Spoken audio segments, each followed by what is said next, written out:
Okay, ladies and gentlemen, fairly soon we'll have kick-off in the under-20s fixture today.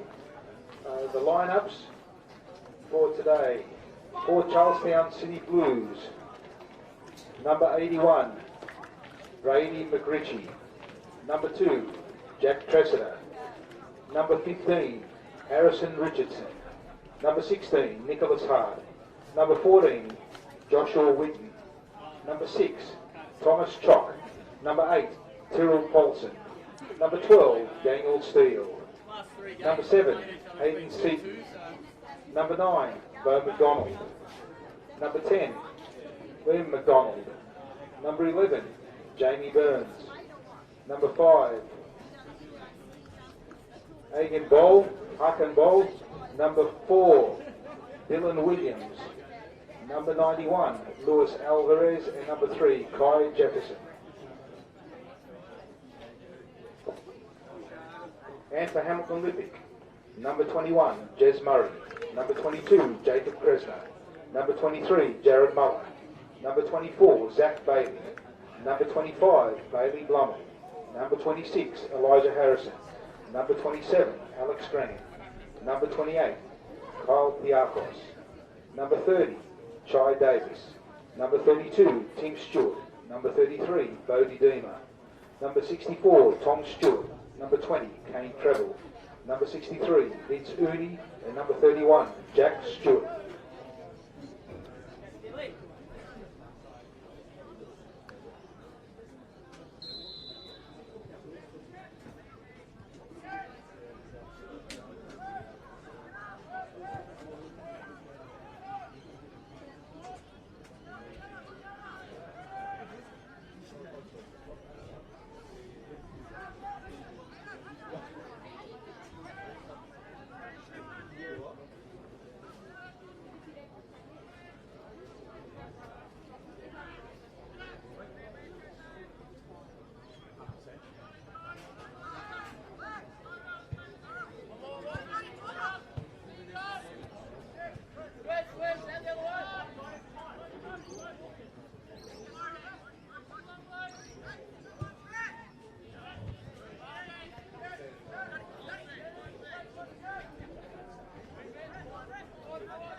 Just belatedly, there has been a change to the Hamilton Olympic team.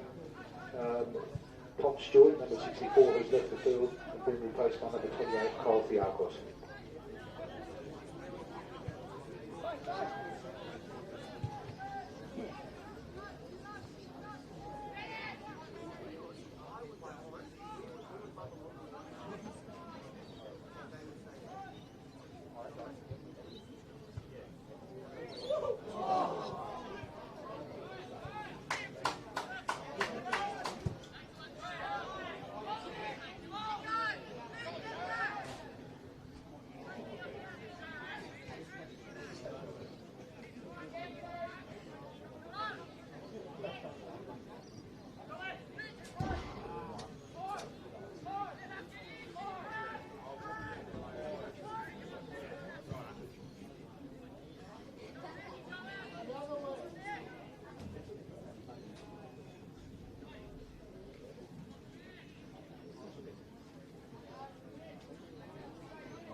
On your neck.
He's giving it to me too, crazy. Rotating. Just it. Rotate, just it.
Other gate.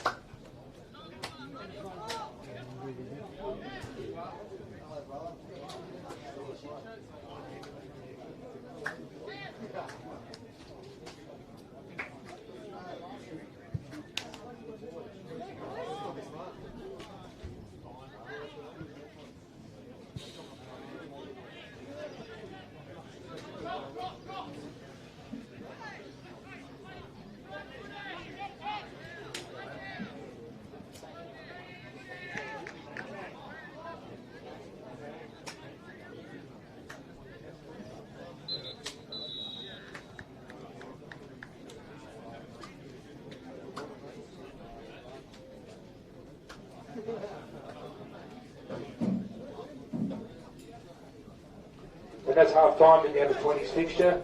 The score, Hamilton Olympic 0, Charlestown City Blues 0.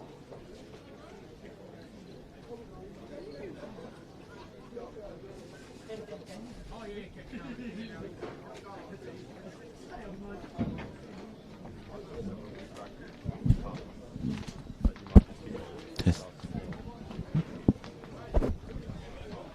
Test.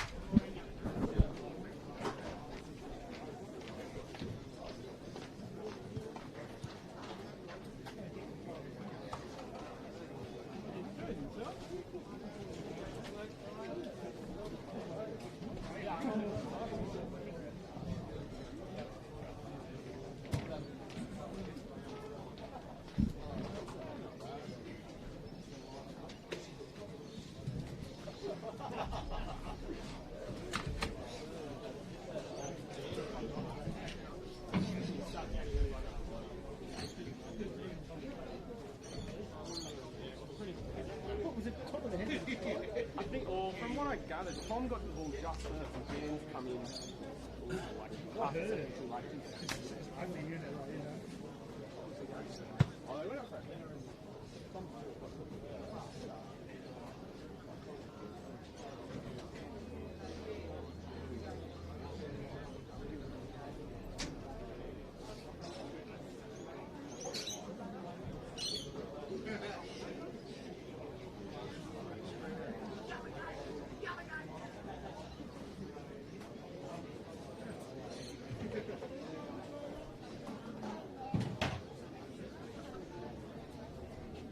We trust you're enjoying today's game at Darling Street, the home of Northern New South Wales club champions, Hamilton Olympic.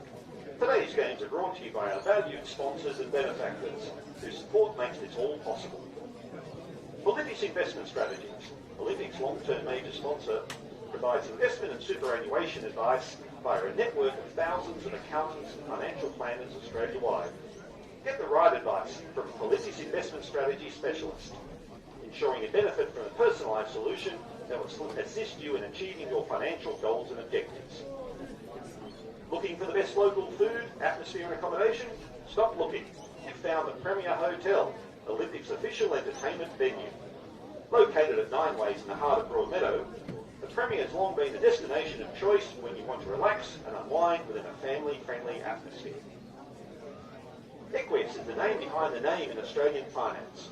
Its infrastructure processes over 5,000 loans per month to a network of over 18,000 brokers Australia-wide, as well as provide specialty finance via Equius Money. Equius is a Newcastle-based international success story and is a proud supporter of Hamilton Olympic. Crossfire provides safety and change management services to challenging construction, mining, oil and gas and shipping sites worldwide. Based in Newcastle, but with a global reach, Crossfire operates across 4 continents and implements best practice processes that ensure safe outcomes for workers and their families. Harcourts is Newcastle's leading real estate agency, regularly winning awards for its outstanding customer service and achieving results that their clients desire. If you're looking to sell or rent your home, call Sam Chusas of Harcourts for an obligation-free discussion on how you can gain the most value from your home.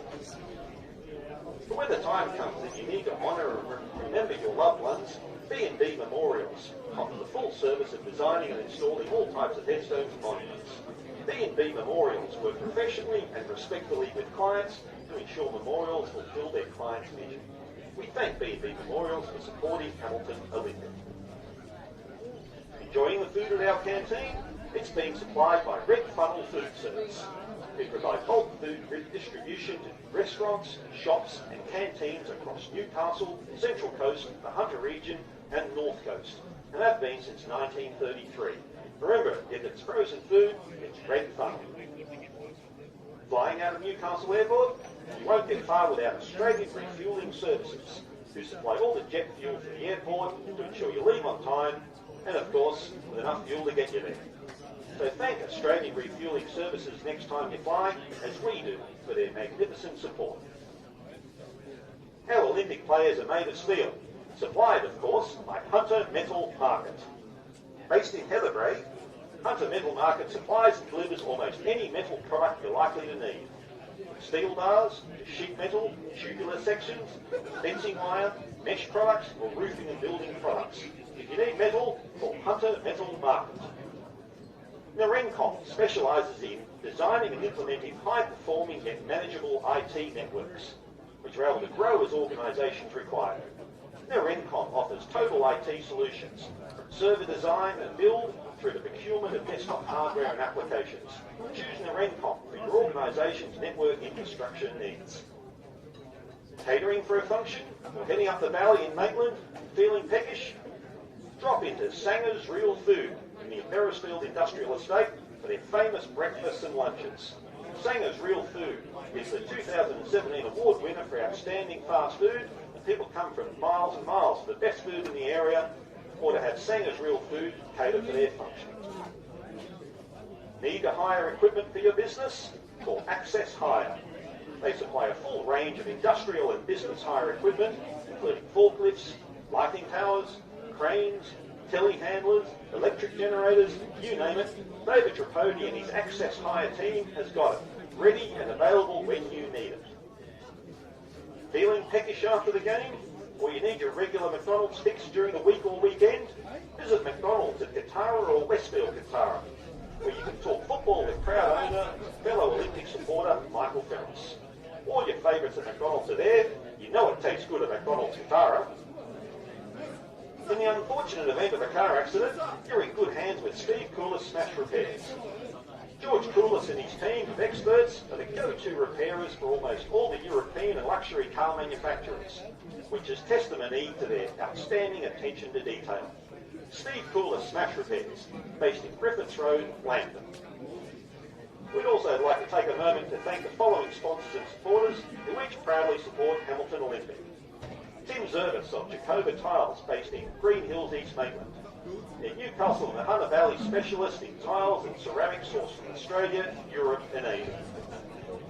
Newcastle real estate legend George Rafferty, the First National Newcastle, who are experts in buying and selling homes and commercial property. George Fellis of Civic Lunch Delights, based in Hunter Street, Newcastle. If you need catering in the CBD and surrounding area, call Civic Lunch Delights. We'd like to thank George Saris of Mayfield West Kebabs for the best kebabs or charcoal chicken in Newcastle, based in Mayfield West. Teresa McCallum of Aussie Home Loans Hamilton. For expert independent advice on a home loan or refinance, call Aussie Home Loans Hamilton. And Lowe's Petroleum Service, your complete refuelling solutions and quality lubricants provider. Thank you again to all our sponsors and benefactors. Enjoy the game.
are you not injured yet? Two of the ugliest humans I've ever seen. The ugliest human I've ever seen. Alright. Fuck off, Carl. Look older than him, you look 50. Oh, that hurts, man. That hurts my feelings. I have got feelings that hurts. Oh, anyway.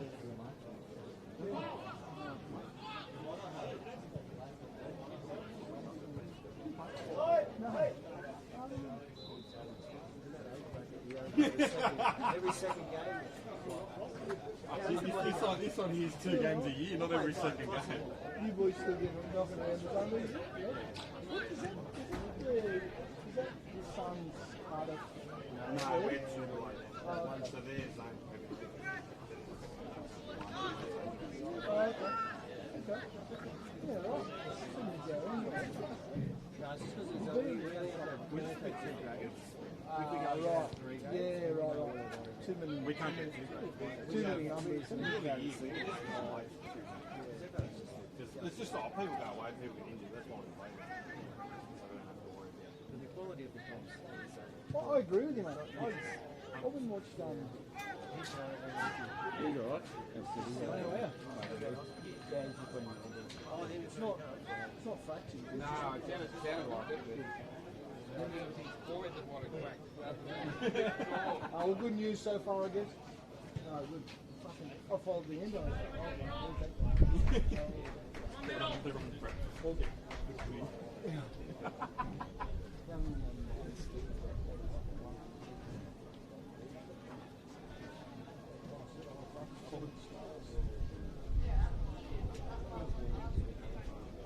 Yeah. No, he's okay. When I first turned up, I called him, changed his phone shirt for taking his kid off, and I walked. What he goes,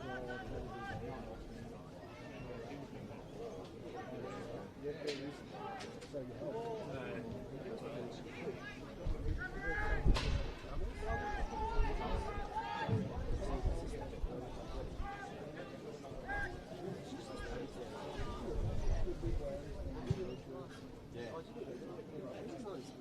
They're not.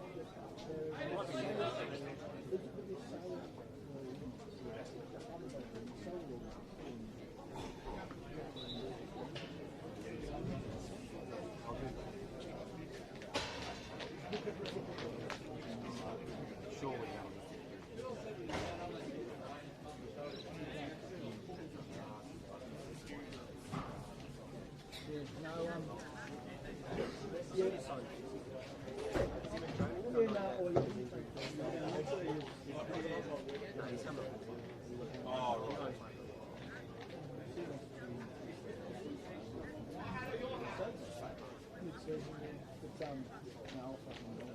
I think he trained for it. I think he was training. He had some training. He's done it further than but he's off now. I think he trained for it.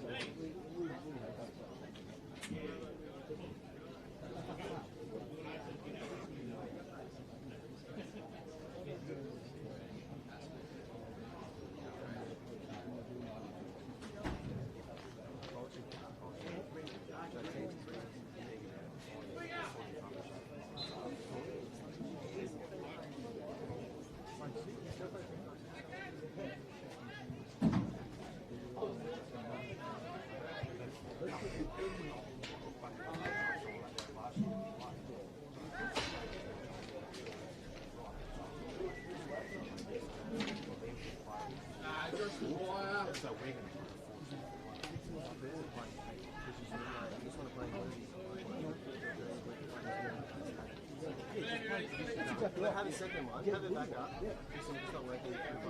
This is what we do. If it doesn't work, then we're going to change the flat forward to a diamond. You know? Yeah. Good sequence. Go, Musa. Yeah,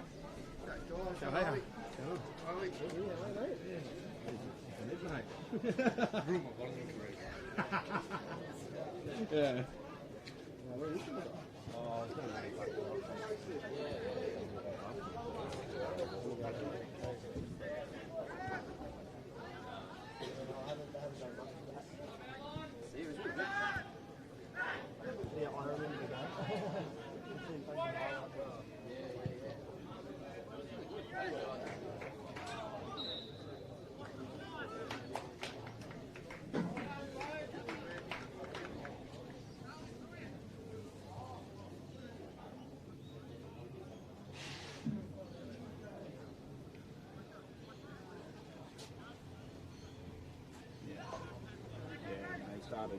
u20s.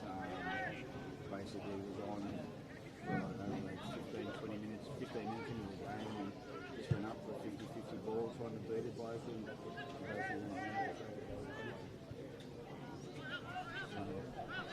He didn't look healthy. You know, he's pretty strong, but yeah, it's just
that's a change for Hamilton Olympic.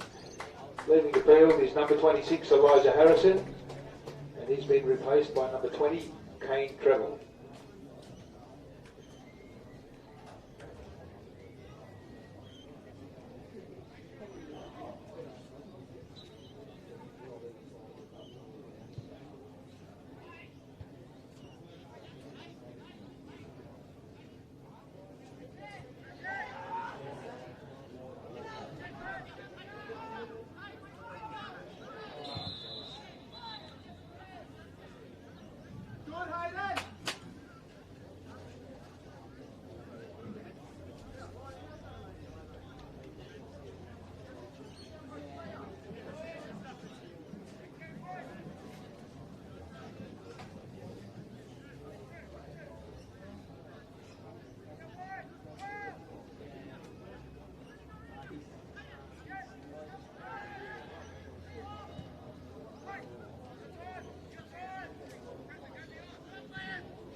That's a goal for Hamilton Olympic, scored by number 20, Kane Treble. Making the score, Hamilton Olympic 1, Charlestown City Blues 0.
Oh, perfect. Yeah, not saying.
There's been a change in the Hamilton Olympic lineup. Number 27, Alex Mann, has left the field, and he's number 63, Vince Uli.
I don't need the camera. Will I be able to hear myself back? Yeah. Yep. Yeah, so, but I don't believe them. Yeah, that's what. I don't. I'll see how I go. Bring my small lead, Yeah. essentially, but I only put in limited stuff today. Yeah, that's right. Because I was told it's only you anyway. On the table. Yeah, I tried CT for any yesterday. No, that's all right. I'll see how it goes. We'll give it a test after. Yeah, I just don't think it was long enough. Yeah, I think it might be short. But that's short, mate. No, I can tell you now. Once I put it on in there, just hangs down there. You know? Yeah. I could set that another. Because I know sometimes well, I've said Josh yesterday, Yeah, I know. but I didn't bring a mixer anyway, so Yeah, I'm trying to think if I did have a pair of long headphones. I don't know what I did with them. Because I bought myself a Bluetooth headphones, so then I did use the other ones. then you don't need them. Yeah. I'll just type this out and then we'll give it a test. Look, I know. I would have thrown it. And that's the conclusion of the under-20s fixture. The final score, Hamilton Olympic 2, Charlestown City Blues 0. And we'll be back shortly with the first grade fixture.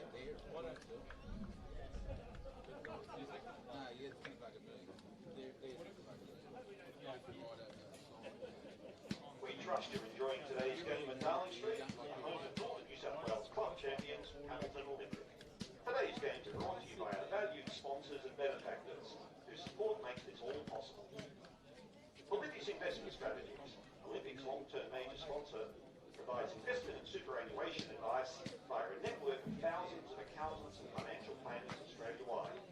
Get the right advice from Olympics Investment Strategy specialist, ensuring you benefit from a personalised solution that will assist you in achieving your financial goals and objectives. Looking for the best local food, atmosphere and accommodation? Stop looking. You've found the Premier Hotel, Olympics official entertainment venue. Located at 9 Ways in the heart of Broadmeadow, the Premier has long been the destination of choice when you want to relax and unwind within a family-friendly atmosphere. Equus is the name behind the name in Australian finance. Its infrastructure processes over 5,000 loans per month through a network of over 18,000 brokers Australia-wide, as well as providing specialist finance via Equus. Equus is a Newcastle-based international success story, proud supporter of Hamilton Olympic.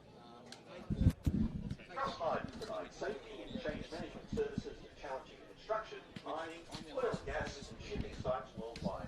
Based in Newcastle, but with a global reach, Trustline operates across 4 continents and implements best practice. Testing 1, 2, 3. How's that, Mike? Is that coming through? You're right. Harcourt's Newcastle's leading real estate agency, regularly winning awards. Testing 1, 2, 3. Testing. Is that coming through? One coming through an extra. Yep. Yeah, that's fine. So you have a listen to that. We'll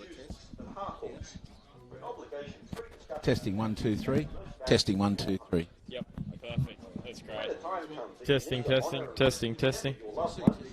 Yes. Well, he can sit anyway. He can sit in front of Yeah, and because I can hear him, I don't need to be. Yeah, I just like to pick we have a lot of trouble with audio leads when they cross over. I'll just get him to.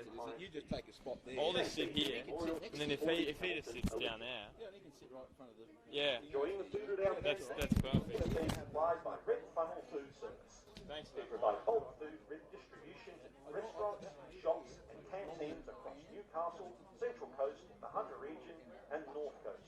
And that's been since 1933. Remember, if it's frozen food, it's Red Funnel. Flying out of Newcastle Airport, you won't get far without Australian refuelling services. We supply all the jet fuel for the airport to ensure you leave on time and, of course, with enough fuel to get you there. So thank Australian Refuelling Services next time you fly, as we do, for their magnificent support. Our Olympic players are made of steel, supplied, of course, by Hunter Metal Market.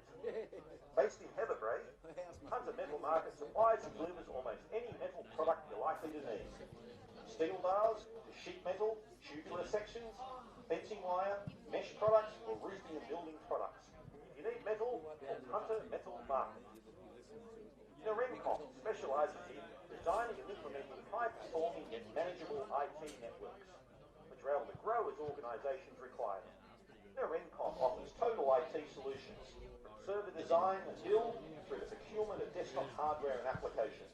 Choose Narencom for your organisation's network infrastructure needs. Catering for a function or heading up the valley in Maitland, feeling peckish?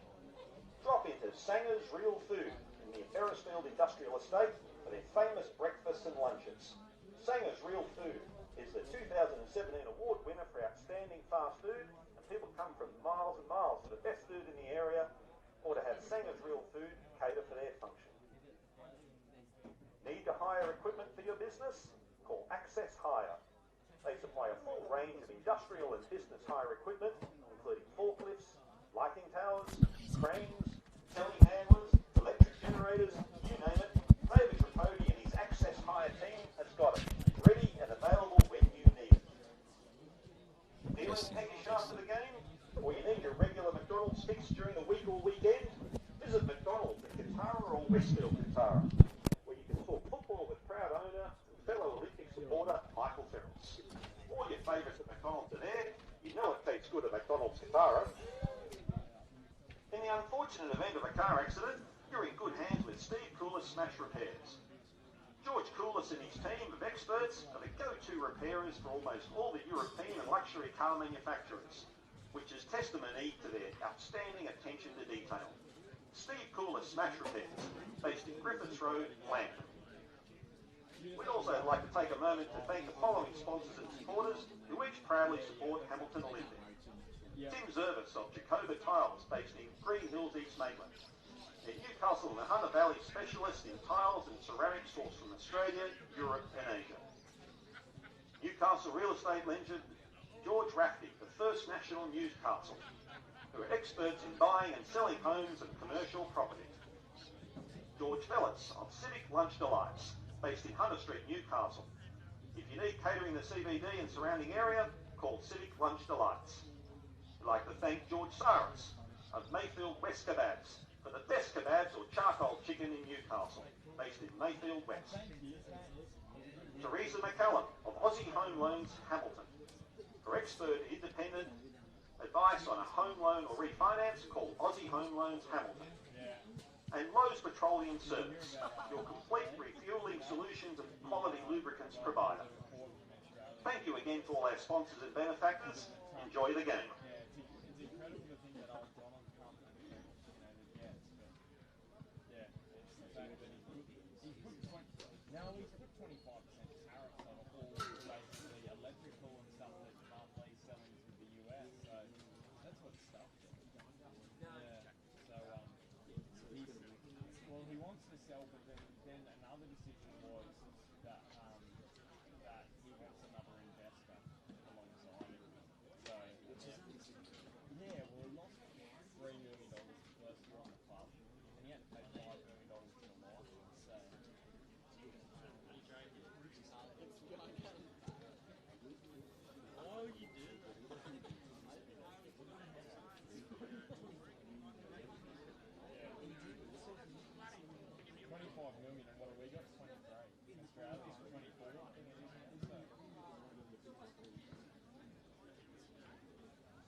sitting there, man. Walk out there. Some of the in the NFL, some of those dolphins. Well, they walk in with one ball.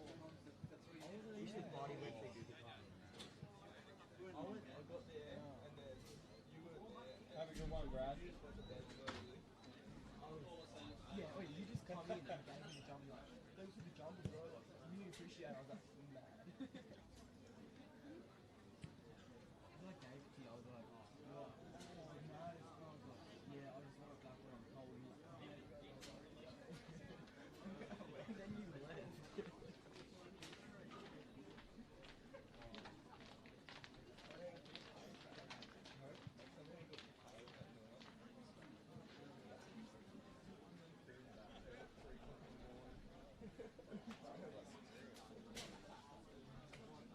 Never in doubt.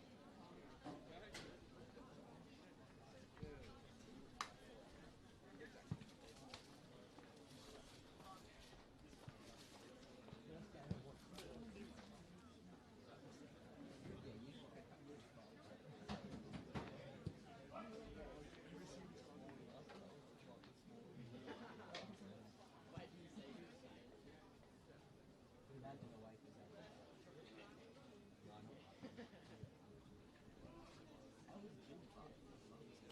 I don't know, twice a year. I don't know what it's like.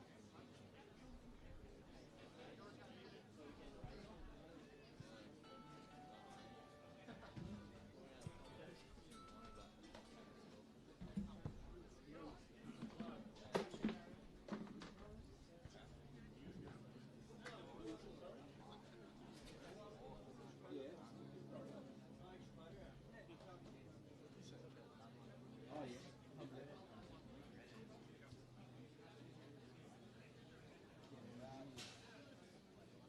Yeah, I've only got one commentator here. So what we're going to do, we're going to start this race. Is that okay with you? Wait, imagine this there. All right. No worries. All right, buddy. All right, take care. See you.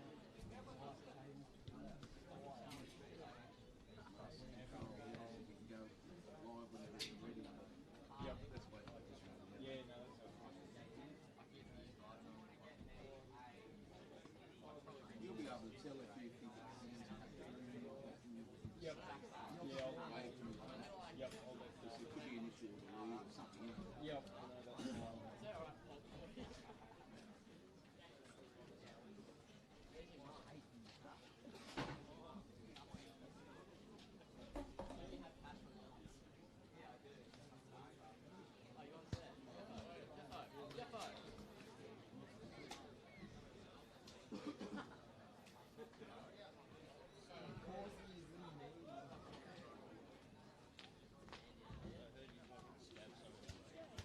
No, she told me to. I didn't want to, and she was like, "Oh, it's still gonna be." Like when you walk past, I went like that. Like I was finishing you, but he didn't.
Testing.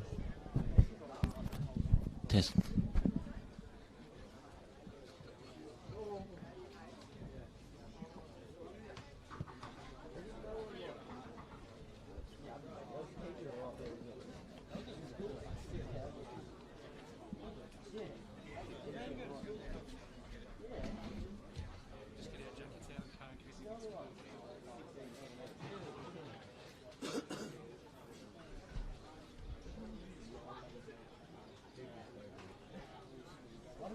Cameron pulls in like 2 grand. Yeah, Cameron pulls like 2 grand.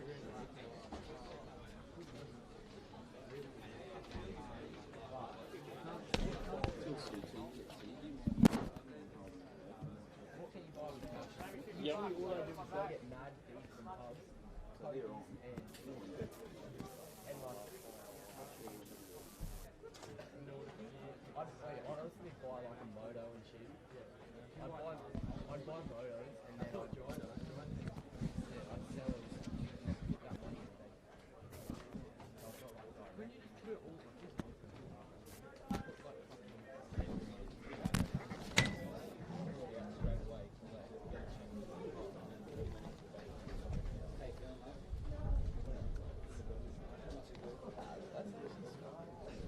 Yeah, but who's gonna go? Like, I think you're gonna go and post this thing. But imagine that, like, I want to be the same man, not just slap it. 110. Listen to that. Imagine him like seriously, like 2. Imagine losing it. What are you doing it? Wait. Shelby.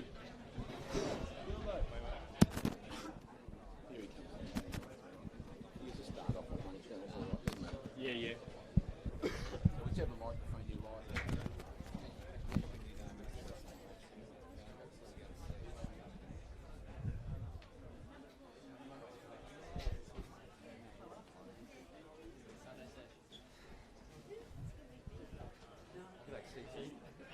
Hey, buddy, good to see you. Hey, CT. You want to sit there with that guy? Excuse me, mate.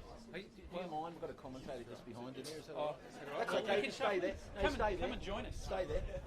Come and jump in. Sit down with your dad. We are good to go. You're ready. Perfect.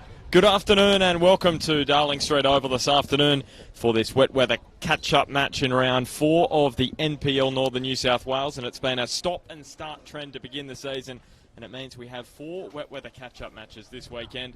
It's been a similar story for both Hamilton and Charlestown's respective campaigns so far. Both have surprised at times and disappointed on other occasions, and it means we have a clash this afternoon which has plenty riding on it. Having already played 7 matches, Olympic can't afford another slip-up like their defeat to Adamstown on Anzac Day, or they'll slip out. Welcome everyone to Darling Street Oval. Well, for Charlestown, they're gunning for back-to-back wins and a chance to leapfrog Olympic into the top 4. It's all about the 4 this afternoon in this wet weather catch-up match for round 4 of the NPL Northern New South Wales. For Hamilton Olympic, one change from their side, who went down 2-1 to Adamstown Rosebud. Pete McGuinness has decided against wholesale changes. The change is in goals. Tyler Warren is returning from suspension, and Jez Murray drops back to the bench. While for Charlestown, 3 changes for them. Reen Ferguson, Scott Smith and youngster Daniel Hughes are all in the starting side, meaning Cal Lewis, Lockie Pasquale and Kevin Davidson are out. Cal Lewis and Pasquale will line up on the bench this afternoon. And on the bench, number 10. And the weather this afternoon, it's been a wet start to the day in Newcastle. Quite rainy this morning around the Hunter, but the weather has cleared for a fine afternoon. Currently 21 degrees, the wind blowing from the south at about 17 kilometres an hour. So that will be behind Olympic in the first half. Number 1, Tyler Warren. Number 2, Kyle Hodges.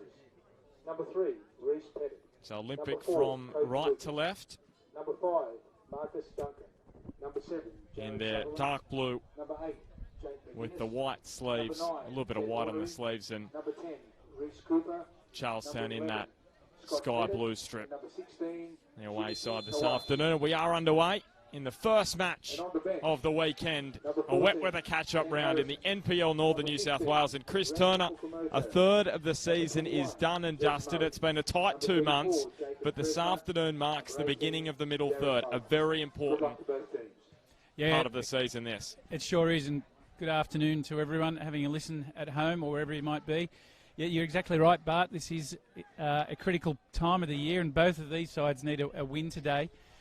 Both be desperate for points, and the lineups that I'll get to in a moment, they're certainly set up to attack for both sides, so looking forward to this encounter. Here's Charlestown through McNaughton. exploiting down this right flank, but Kyle Hodges was there to nudge it away for Olympic. And now Matt Tull picks up possession just on the edge of the 18, but McNaughton's ball finding no one. Tyler Warren back in goals this afternoon, CT, for Olympic. He was red carded last match here at Darling Street for handling the ball outside the box. Pete McGuinness will be happy to have his first choice back between the sticks. Yeah, I'm sure he will. And Tyler, he don't know whether he timed it that way on purpose because it was his 29th birthday and he had a bit of a birthday celebration last weekend. I'll just see if your mic's testing.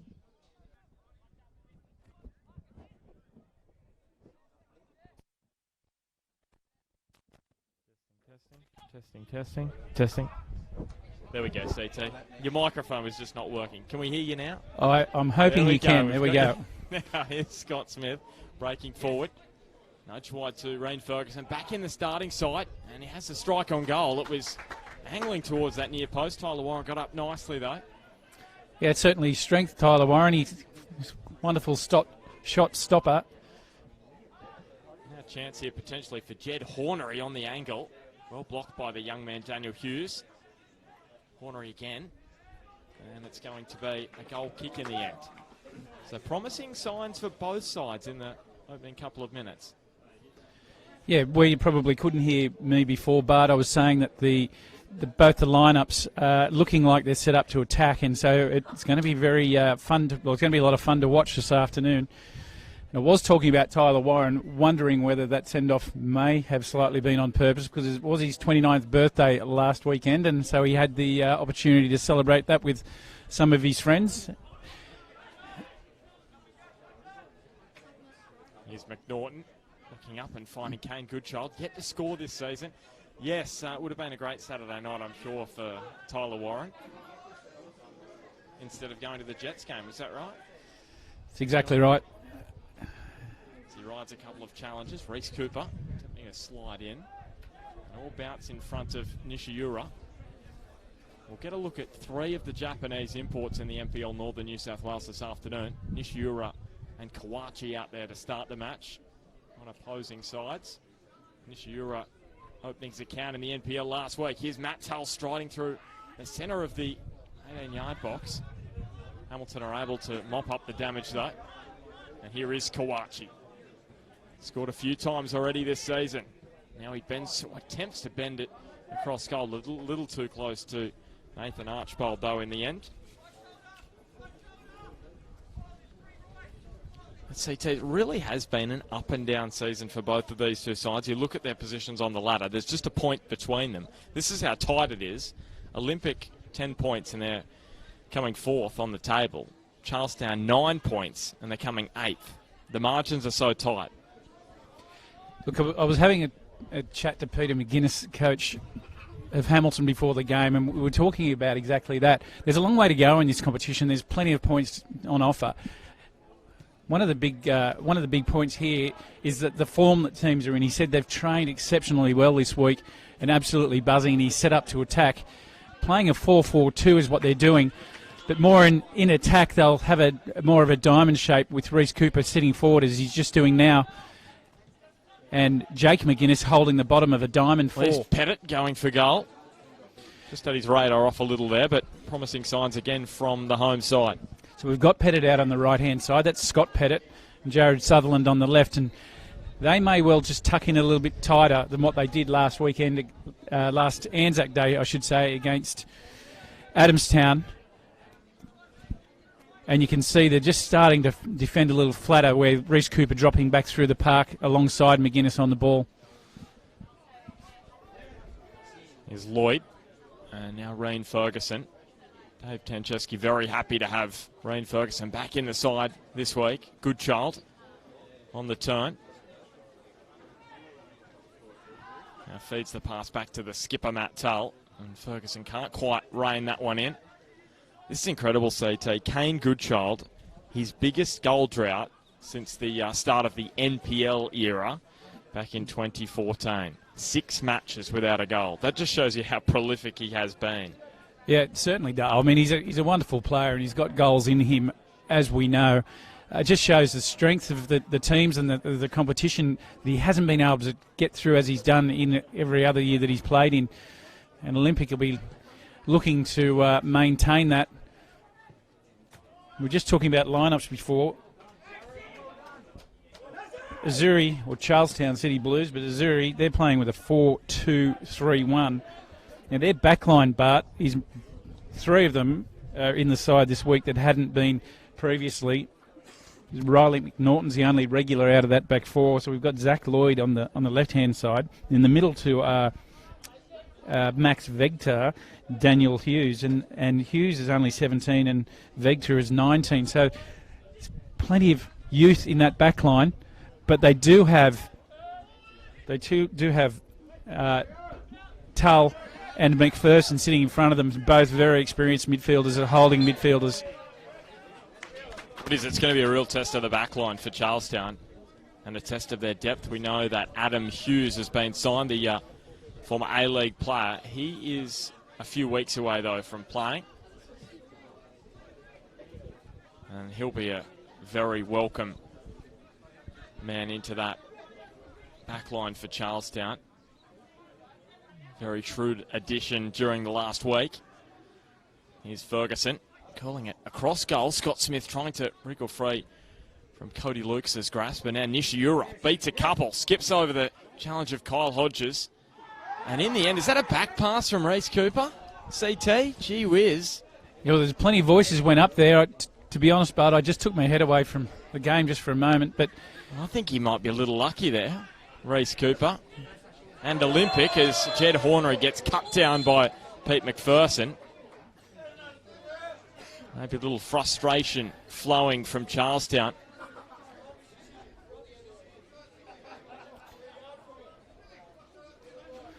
Yeah, very, very strong tackle from McPherson. Well, you may have been able to hear Scott Smith potentially through the effect. He wasn't happy with the decision not to give the indirect free kick in the box, but here's a strike from Kawachi. Imagine if that had have gone in. You sense Charlestown's frustrations would have become even more heightened. So we've got this is the interesting part that I was talking about before. We've got Olympic setting up as a 4-4-2, diamond in attack, flat in defence, against a Charlestown side that have got 4-2-3 and a 1. So Good Child sitting up on his own, up on top.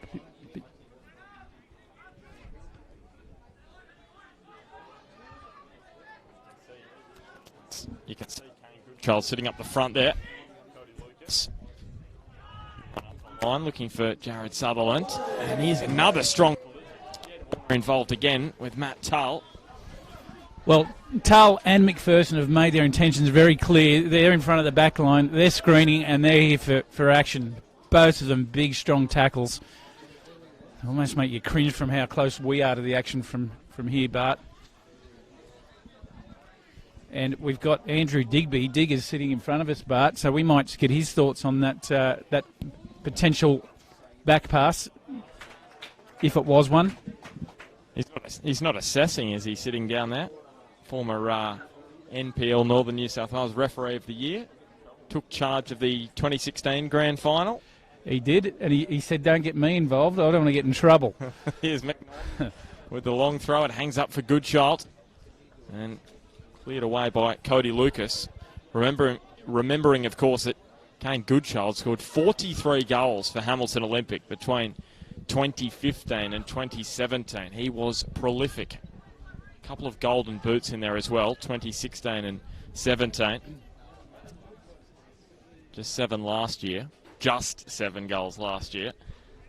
None so far in 2019. You'd love to have a lean year having scored 7 goals, CT, wouldn't you? Yeah, it certainly would. It's Tyler Warren.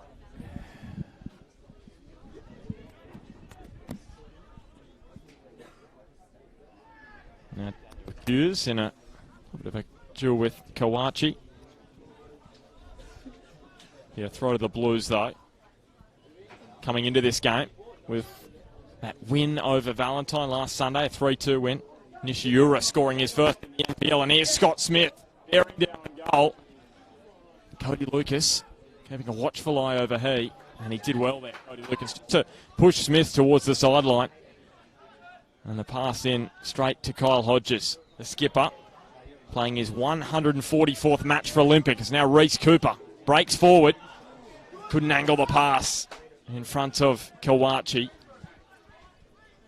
Very open as we expected, CT. Well, this is the attack that we wanted to see, both sides set up for it, as mentioned earlier. And we're seeing end-to-end football at the moment. And it's got some feeling out there too, Bart. And really, this is a match neither side can afford to lose at this point in time. I'll go into that in just a second, but I've been looking at Reese Cooper and Matt Tull come together. Good sportsmanship shown from both of those two experienced players on each side.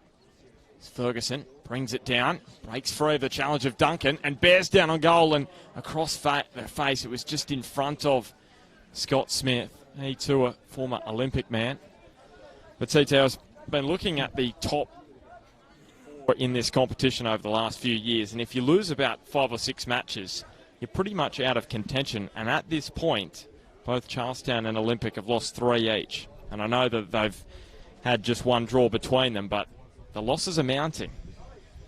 Yeah, I think that's the point. You're right. You don't want to lose contact, but with the leading pack. However, both sides are of high quality and can turn that around. That's why today is so important for each team to pick up some points, because they just don't want to go another round without a 3 in the bag. So interesting to see how it pans out, because at the moment it's a real arm wrestle. Good job with the attempted flick towards his strike partner Scott Smith. And Matt Tull controlling things in the midfield. McNaughton. Smith just attempting to stab that one around to Goodchild. Couple of bounces and comes out off McPherson last.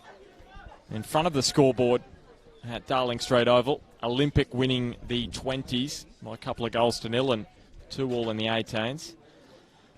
And we talk about the top 4, CT. In the A-League, it's harder to miss the top 6 than it is to make it.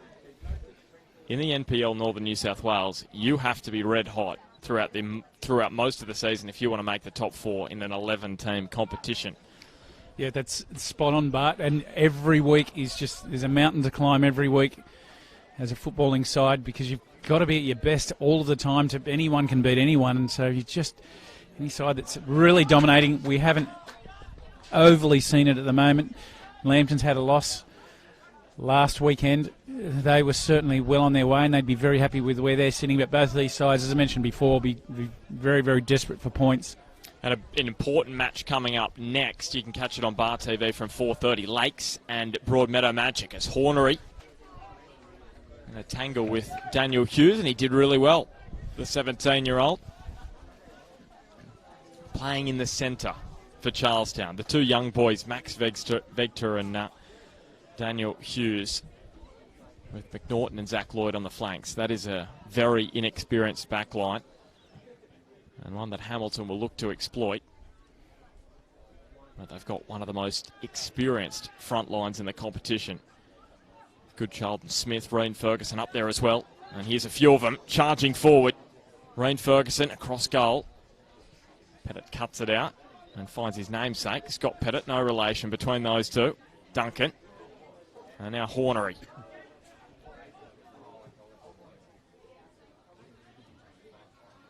The ball will fall here for Nishiura. Wants to play the ball swiftly into the middle, and Tyler Warren confidently out to claim. Sutherland almost slipped over and went to ground, but he was able to recover, but couldn't prevent him giving up possession. And here's McNaughton trying to put on the afterburners. He couldn't run that one down. And the field does look a little soft. We had a fair bit of rain overnight, CT. There's a few divots showing at the moment at Darling Straight Oval as we see Max Veg to cut that one out in the air.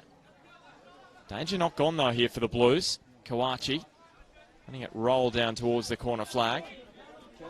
Now Sutherland finds McGuinness, who scored his first NPL goal last week against Adamstown.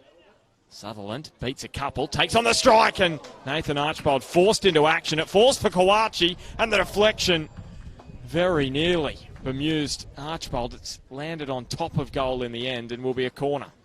Good effort from Kawachi in the end, but the lead-up work from Sutherland. Beat a couple and then able to get a good strike away. You can see he just underhit it just a fraction, and it was intentional for placement, forcing Archibald to go full stretch. Great sectional play from Olympic.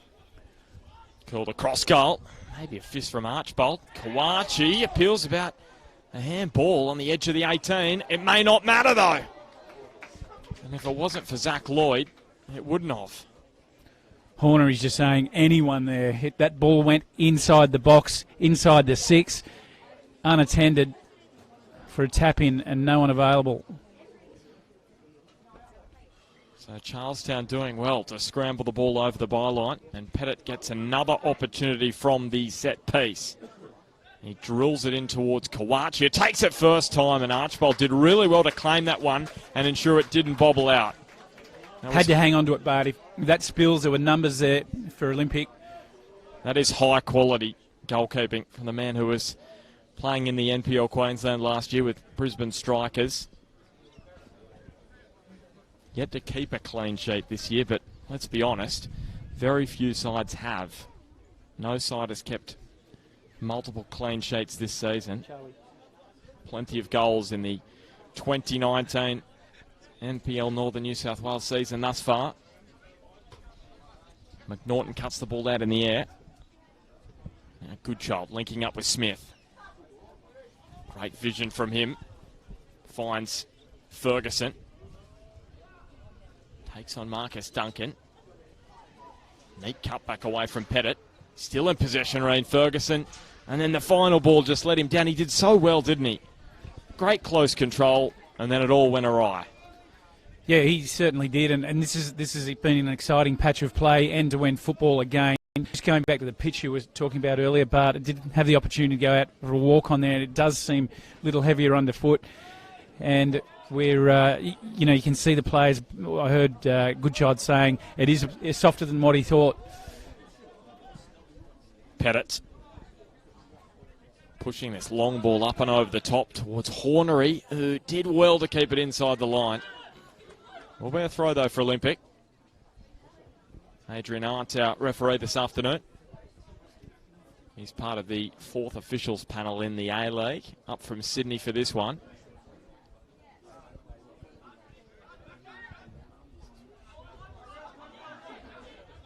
Cody Lucas finds Kawachi, and now Hodges.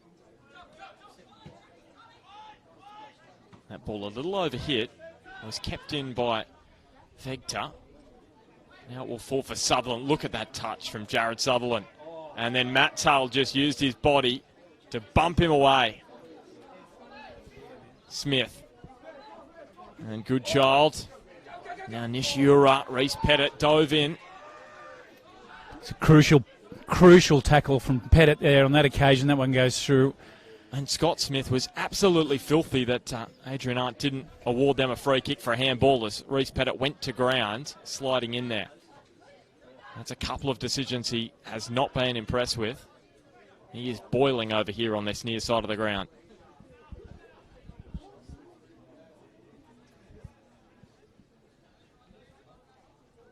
Here's Hughes.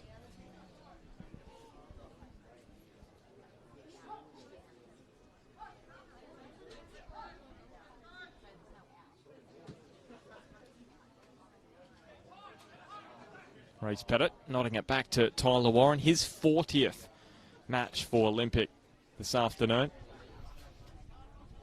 Been their first choice for the last couple of seasons.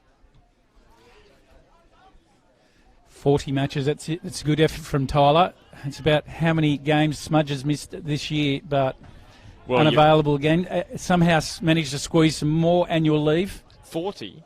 Are you saying... Oh, I thought it was more than that, surely. It's felt like this that. season. Apparently he's at Arnold Swim Centre right now on babysitting duties. Now, just hang on a second. Kane Goodchild now not impressed. Is there a card coming out? No, there isn't. Just a chat from the referee. Yeah, he is at Arnold Swim Centre. And why is he there and not here? Well, it's his wife's birthday a week ago, and I think some of her friends are taking her out somewhere or something. Good luck to her, Jess. Happy birthday again from last week. Smudge on duty, and he owes plenty. Well, he does. He does. We probably owe plenty too, CT. Oh, no, just Smudge. Just Smudge. Here's Scott Pettit winning back possession for Olympic and then just whacking the ball long. Couple of bounces into the arms of Nathan Archbold. Olympic coming into this one, started the season with a win, but since then, 2 wins in their last 6. So it's been a very, very topsy-turvy campaign for Charlestown. Just 1 win in their last 3. They really can't afford to lose this one. Kane Goodchild weaving his way into the box. McPherson, former Newcastle Jet. Now Nishiura and Reese Cooper. Maybe a little bit of a bump on the ground as well as he passed him. Kawachi taking on Zach Lloyd. Feeding in Pettit, who dinks it wide. That is a great ball to Jed Hornery, who is just offside, you sense. Lovely vision from Scott Pettit, who's Olympics leading scorer, 5 goals this season. But he hasn't scored in a couple. He'll want to end that this afternoon. CT, I just want to speak to you about Hamilton's home record.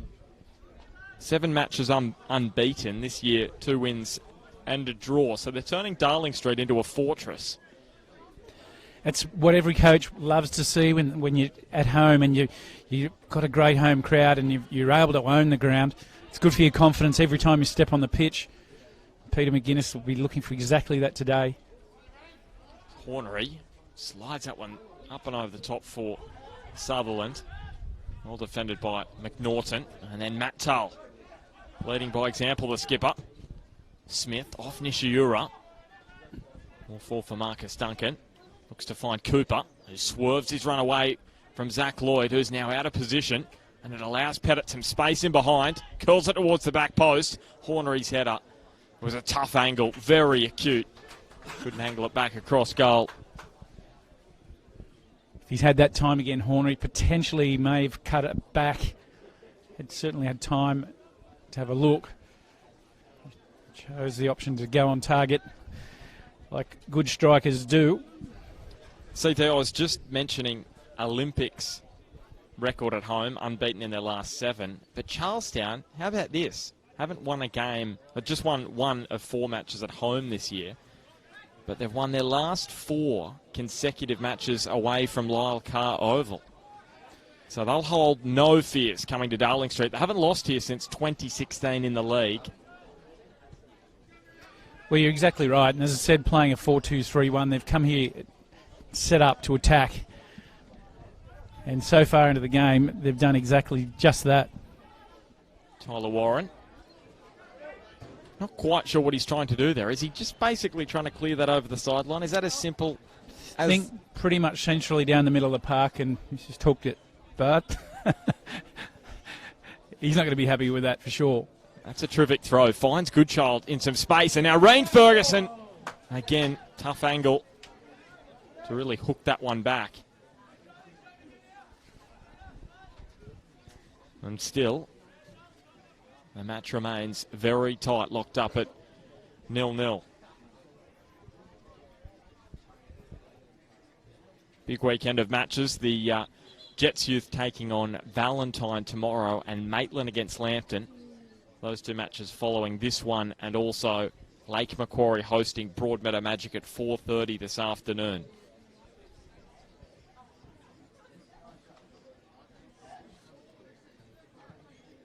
And Magic are in some fine goal-scoring form at the moment. I think it's 14 goals in their last 2 matches.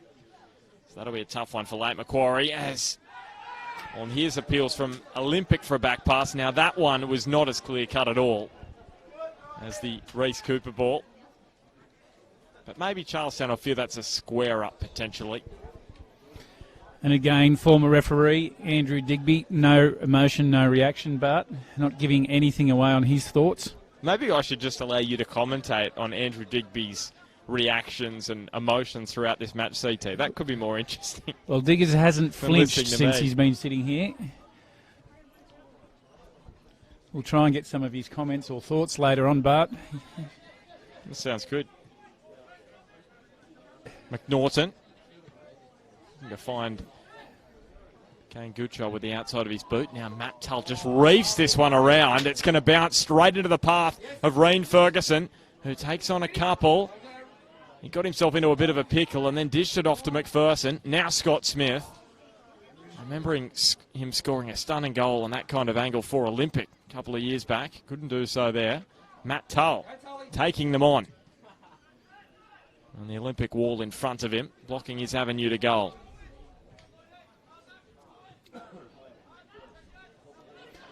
Max Vegter got a toe in, but only went as far as Scott Pettit. He pushes the pass in front of Sutherland. And look at him go against Sutherland, but there were 3 Charlestown players there. It was going to be difficult for him to weave through the traffic. He will get a throw, though. I should say he won't get the throw. It'll be Riley McNaughton. A strike from Peter McPherson down there at the bottom end. He'll be disappointed it took a touch because it looked from here like it was on a good angle to go in. Just over 26 minutes gone in this one, round 4 of the NPL Northern New South Wales. A catch-up match, and Reen Ferguson again. He was sprinting towards goal, and Marcus Duncan. What a tackle that was to ensure Ferguson didn't have a strike on goal, and a 1-on-1 opportunity with Tyler Warren. Sutherland, did well there to bounce back to his feet. But Riley McNaughton just used his football smarts there to win back possession, but they've given it away again. Lucas across goal, came off the head of Hughes, and now Zach Lloyd trying to ensure there's no corner. He did well there, sitting up on the damp Darling Street Oval.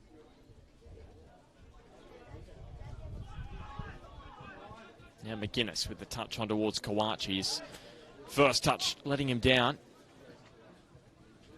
on a rare occasion there. Lloyd looking to fire this one through the middle.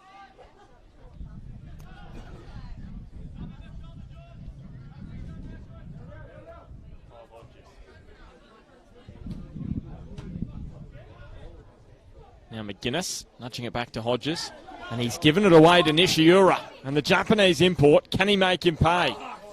He can't. Kyle Hodges got back and made good on the error he initially made back near halfway. Yeah, that was a critical tackle from Hodges then.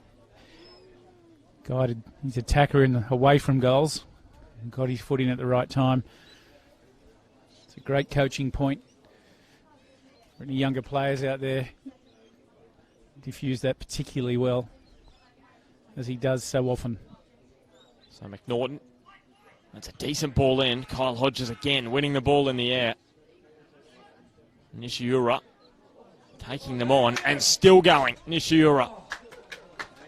His ball across goal finds Reece Pettit, who just planted it into the fence.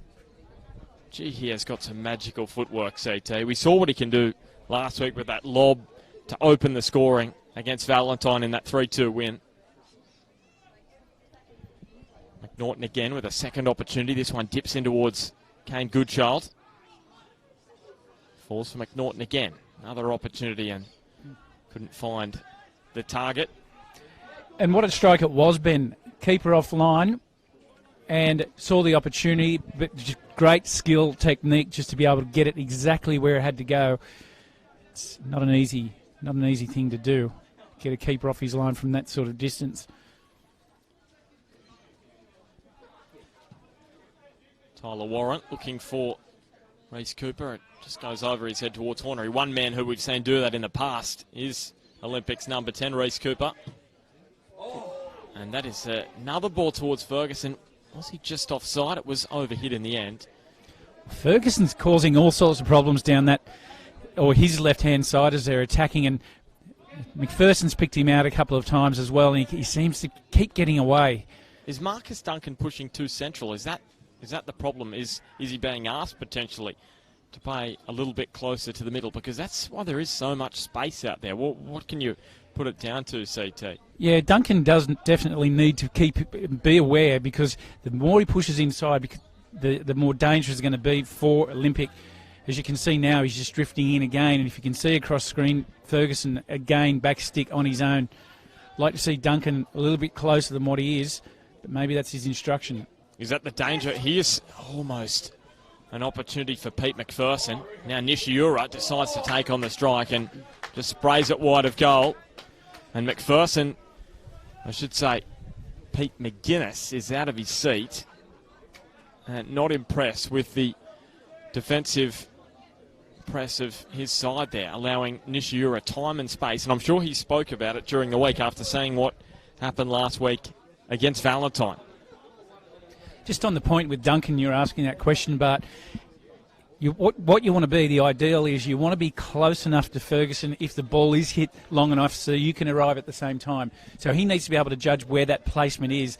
As the game's shortened up, you want to get closer and closer as the action gets closer. But certainly from distance, get yourself close enough that you can arrive at the same time with the ball on Ferguson. You can angle your run, basically, to cut him off before he reaches goal. And to his credit, he's done that on a few occasions, slid in and made some good challenges. And he sure has. Ferguson definitely showing his intention, so he needs to be careful. This is neat into play on the far side of the ground. Was Kawachi collected late? He was, but they played advantage and almost scored Olympic. I was surprised the referee didn't continue with the advantage.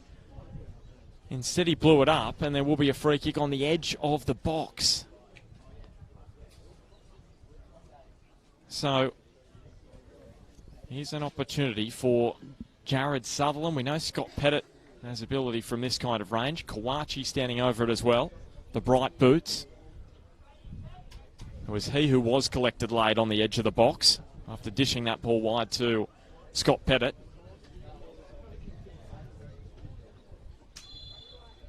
So it will be Sutherland who takes on the strike, but it was straight into the arms of Nathan Archbold. Easy as you like, he took it.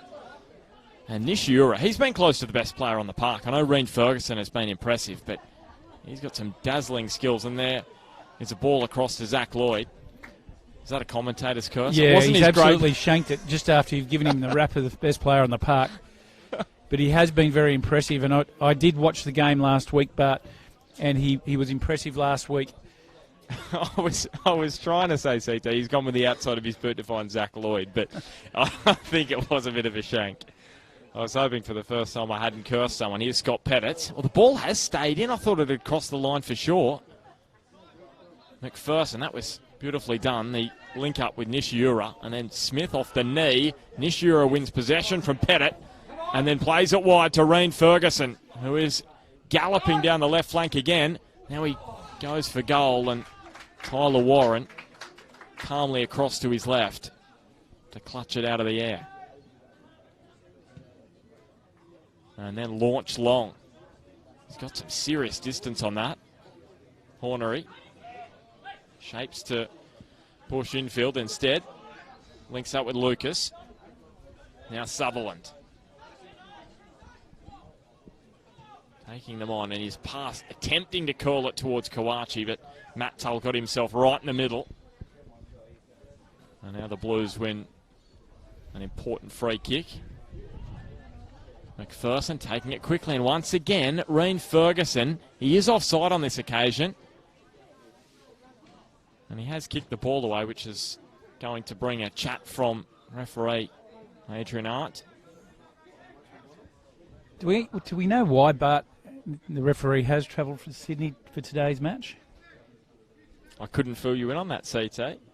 I know Stephen Laurie is overseas, so I don't know whether there's a lack of referees who are going to be, or lack of referees in the pool for first grade, or whether he's just getting an opportunity up here in the NPL, Northern New South Wales. Maybe there's too many refs down in Sydney. Potentially that could be the issue as well. First reaction we've had from Digby. He says he doesn't know. Here's Scott Pettit taking on a couple. And then putting his body on the line was Daniel Hughes. And then Pettit went to ground right in the corner of the penalty box. And it will be a penalty. He was running away from goal. It's one of those interesting decisions where a man goes down running away from goal on the edge of the box. CT, it's a tough one for us because it's right over the far side of the box. Matt Tull not impressed. What were your thoughts on that? It is a tough one because it's so far away, but I've got to be honest, it didn't look like a penalty to me. It looked like he was running away, but it didn't look like he was taken out. Well, it's got to be a pretty severe foul, doesn't it, if you're running away from goal in the box? Well, put it this way, I'm really interested to have a look at the replay. We don't have that on us right now to be able to check that, but certainly after the game. Well, Nathan Archbold. Now, we've seen this before. Nico Giantsopoulos from down in Tasmania did that in the NPL Tasmania a couple of years back, and Nathan Archbold must have seen it. And he's just whether he's seen it or not, maybe he didn't see it. He just... I'm sure he's seen it, because Nico was playing for Broadmeadow Magic here a couple of years back. Anyway, Scott Pettit to break a two-match drought, and Archbold stands tall and makes the save. Or maybe it did work. And I think it worked for Giantsopoulos as well. So you automatically go into the book for a yellow card. Well, you do. I mean, look, what he's done there is he's tried to rock Pettit, whether it actually did or not. The end result is it was hit straight at him and he saved it. It's all happening. It'll be an interesting patch of play to watch back. And he plays for Devonport in the NPL Tasmania. He's back there now. And, yes, he did that in that competition. And I'm pretty sure he went on to save the penalty. Similar story here. Just incredible as Sutherland gets clattered into by Hughes. And Adrian Art is going to call over Scott Smith, who, as I said earlier, he was boiling about a few decisions. And now he's going to have a conversation with the referee, who's not impressed with how he is talking to the official. Smith has been at him all day, telling him his decisions aren't what they should be. Referee decides to pull that one back into order. As Pettit, it's deep towards Reece Cooper.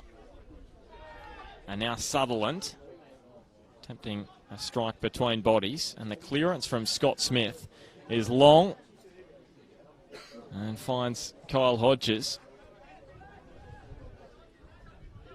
Here's Duncan. McGuinness beating a couple, hooking it wide to Lucas. And Jed Hornery running freely now. And the flag is up for offside. It was a late whistle. All the same, the correct decision made. Inside the final 7 minutes before half-time. Round 4 catch-up match in the NPL Northern New South Wales CT. I'm sure that one is going to go around social media, that clearance from Nathan Archbold. No doubt it will. Have you ever gone viral, CT? Because you might today. I was going to say the referee's done a fair job in keeping this one under control. It's had the potential to lose control, but he's just kept things in line and done a good job so far. A lot of energy out there from both teams, but a lot of passion about what they're doing, and they know the points are on the line today. Both sides have had opportunities. Big second half coming up.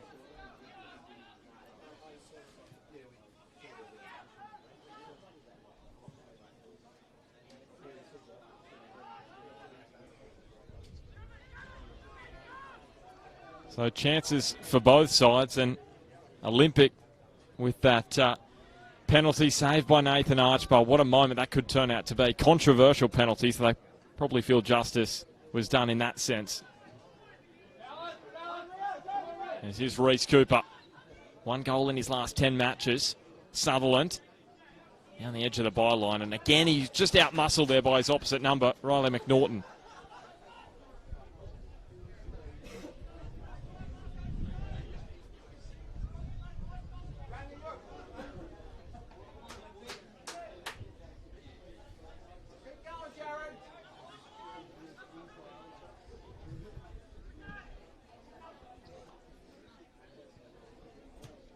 Oh, it's a strong header from Hodges. Now Pettit finds Reece Cooper again with some space ahead of him. Takes on Tull, who just cut him down and didn't get the ball. And that means he'll go into the book. It's where Cooper's so dangerous, had his ball at his feet, running at speed. He's got the ability to dish it off to someone else or continue on, and he looked like he was continuing on. And again, here at Olympic in a prime area, feeling Pettit's standing over this one. Wants to get his square up with Archibald. This time from distance. As I was saying before the penalty, 2 matches without a goal, Scott Pettit, after he scored 5 in the first, 5 to start the season. Here he is from the set piece, and it was curling, couldn't quite curl down enough. Well, Archibald really relying on his wall there. He went to his far left of the goal mouth, trusting the wall would do its job, and Pettit's picked it out. He knew how close that was, but that was so fine. And Archibald, is he going to pick you out, CT? That one straight into the grandstand. This grandstand is full. You can't see it from probably where you are, but we've got a lot of people in this grandstand. In fact, all the way down the sideline.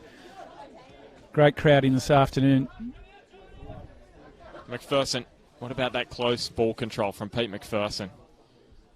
Something to behold. He's getting on. He is 34 years of age, but... Well, he always displays that level of skill, and he was telling me earlier that his brother, Scott, often watches while he's overseas, but he wasn't sure whether he'll be watching the Hawks in the AFL or this one. Surely this is more important than the Hawks in the AFL. It was tongue-in-cheek when he was telling me he's a regular viewer as an international. That's why we love what Bar TV is able to deliver. Family and friends. It is. It is outstanding.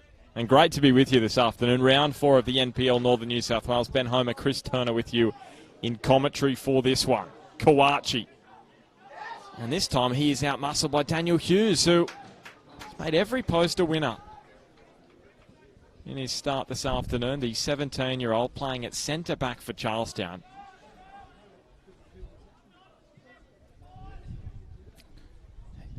Pettit. Chipping forward, Marcus Duncan was charging after it, but couldn't run that one down. Well, that was a very important tackle at the other end this time from Hughes, and as a 17-year-old, he showed a lot of maturity just to hold his ground.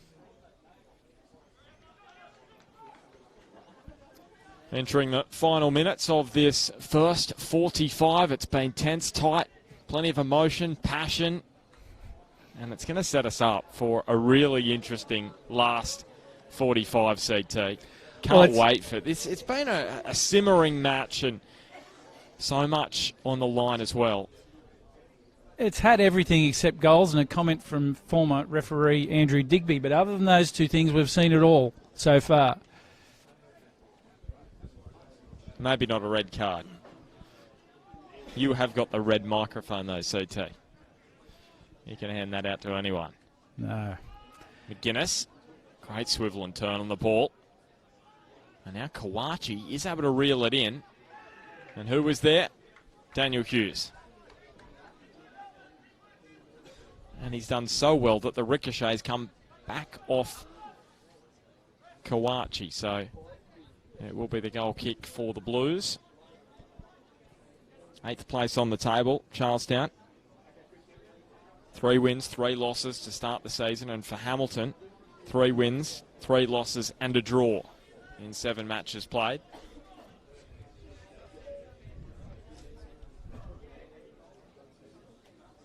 Defensively, they've been tight this year, Olympic. 3rd fewest goals, 5th best attack. It was their Achilles heel last year, defence, but against Adamstown, they just couldn't find a way through the Buds. And now Nishiura runs this one down almost. Tyler Warren got in there. Has he collected the young man from Japan? He's on the turf. There didn't seem to be too much in that, but he stayed down. And he's rolling around in some pain, but that will do us for the opening half. As I mentioned previously, it's been really tight and tense. the moments to speak of, really. Rein Ferguson racing down the left edge. He's been causing chaos down that side and some problems for Hamilton Olympic defensively, but he hasn't been able to find a route to goal yet. And then a controversial penalty awarded to Scott Pettit and Hamilton Olympic. He took it. Well, before he took it, Nathan Archbold launched the ball over the sideline. Scott Pettit then took the penalty, and the Charlestown keeper saved it, and it leaves it at half-time. Hamilton Olympic 0, Charlestown City Blues 0. CT, I can't wait for the second half. Bring it on. Yeah, look, and let's do that too, because both teams, as I said it right at the beginning, they're set up to attack. They've come out doing that way. There's been multiple chances. We just haven't seen a goal, but there's certainly been lots of reasons to like this first half. For me, Olympic really need to keep an eye on Ferguson out high on the left. He's getting way too much ball for their liking, and they just want to close that gap up between he and Duncan. Other than that, both teams will be fairly happy with the way they're performing and wanting just to convert some chances as they've come their way. So I think the second half's just going to be a matter of who's going to take their chances, because they've both created plenty. Well, let's take a quick break. We will be back in 10. Can't wait. Second half coming soon. 0-0 between Charlestown and Hamilton Olympic. Financed by Equius Money. Equius is a Newcastle-based international success story.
you're ready, mate.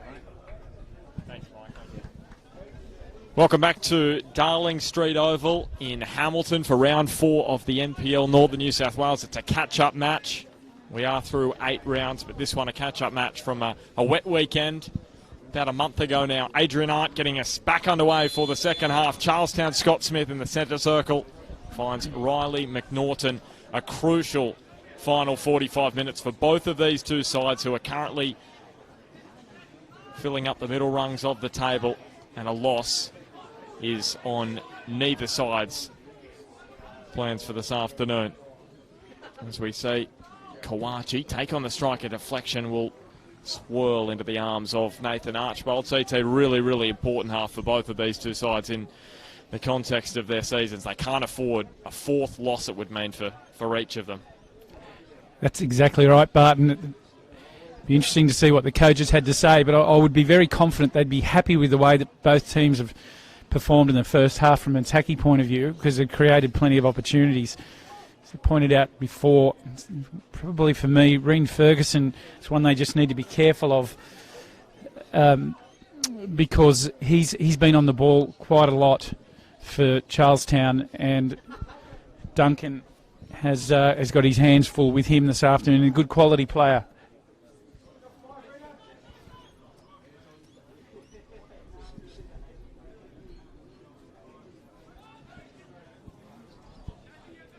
Here's Reece Cooper.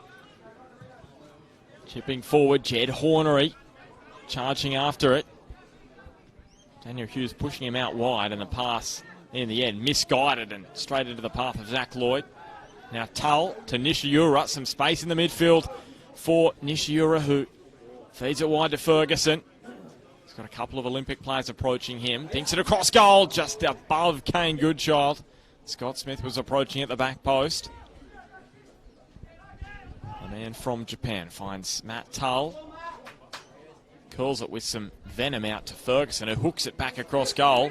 Falls for Nishiura, takes on a couple. Kane Goodchild lays it off. Absolutely hammered by McPherson, and a top save from Tyler Warren. Oh, what a stride from McPherson. He's just absolutely launched that one at the keeper. Got a crucial touch from Tyler Warren. Exciting patch of play there, Bart. This is what the second half has been shaping for. Looking forward to seeing more of this type of the action. Charlestown desperate. You could hear the crowd go straight up. So Riley McNaughton from the set piece. He's receiving some instructions, Nishira. Well, I think he's gone here. I'll come back to that. McNaughton curls it to the back post. Warren missed it in the air. And Kawachi to Hodges, and now Scott Pettit with speed to burn. He has Zach Lloyd backtracking, as is Pete McPherson, as Pettit dinks it up and over the top. Well cut out by Daniel Hughes, and then Vegta angled his clearance away to McGuinness. Well, Rio Nishiura is gone. He was injured late in that first half, and he's unable to continue because Cal Lewis is getting ready. He just passed on that message to Dave Tanchevsky. Here's McGuinness. Cut out by McPherson. And now Goodchild holding the ball up as he does so well. McNaughton. Charlestown just slowing things down. Smith. And Ferguson's header into the middle of the park. There is no one there. Absolutely no one in QA of the ball, apart from 4 Olympic players. Now Cooper. McGuinness scored his first goal in the NPL last week against Adamstown.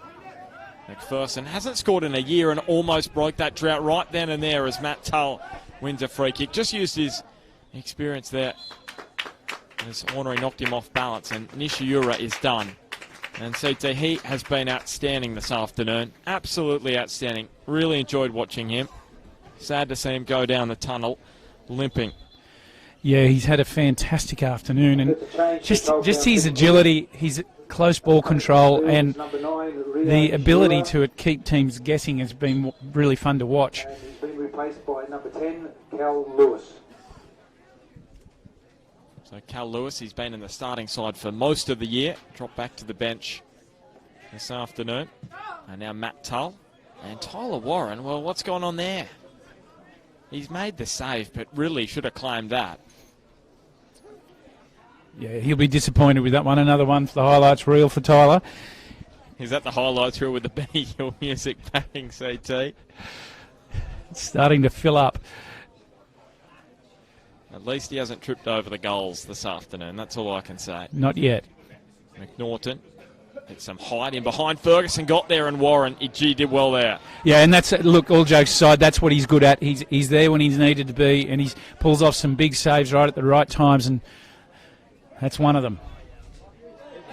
Well, let's be honest. If you wanted him to clutch one of those two in the last couple of minutes, that was the one you wanted him to hold strong, because there were bodies around him in light blue shirts, and they would have pounced.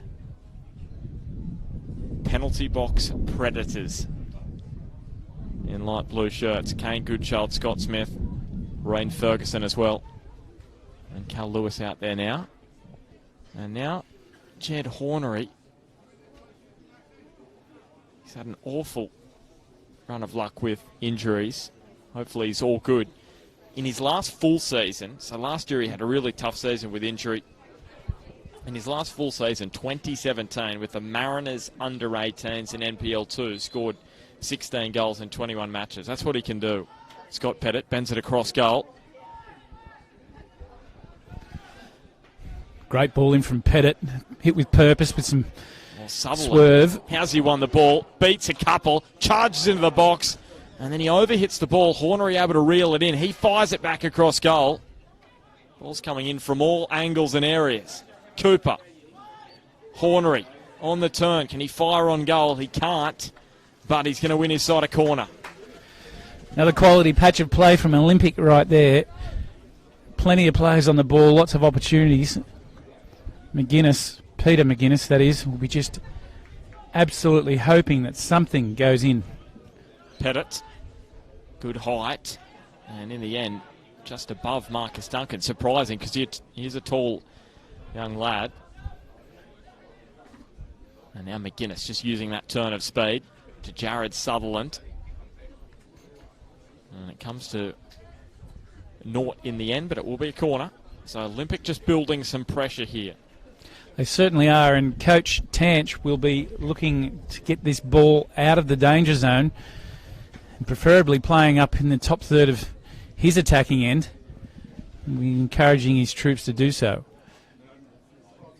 Pettit bending in across goal. Ferguson was the first there at the near post.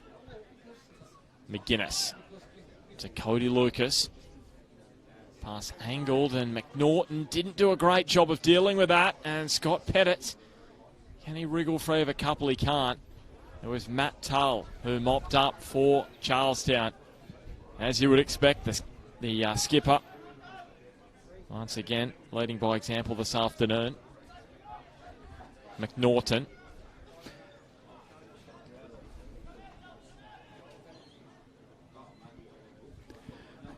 Missouri have just withheld and stood up to a mountain of pressure from Olympic. You keep piling it on.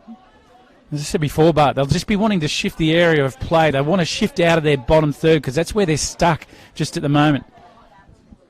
Sutherland and Pettit, who had that penalty saved in the first half by Nathan Archbold. Cooper taking them on, looking to shoot. Feeds the ball wide to Duncan. And it was Rain Ferguson who got across and smothered the attempted ball in. Trying to think of a man who puts his body on the line on more occasions than Rain Ferguson. There's not many.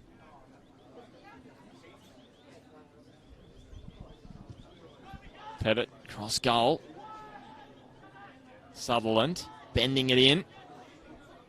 Rule 4 for Pettit. Tried to dink it in. Well, appeals for handball, but Rain Ferguson's hands were well pushed in towards his chest there as he gestured to Adrian Art, the referee. Pettit another ball in. This time McPherson got there first. And now Sutherland getting some height. Pettit and Nathan Archbold. Absolutely outstanding. In full flight, the Blues keeper. He's had a wonderful afternoon. Let's hope I don't put the curse on him, but there's Pettit, there's Archbold again, pushing it away from goal. And then Ferguson's clearance away from danger. For the moment for Charlestown.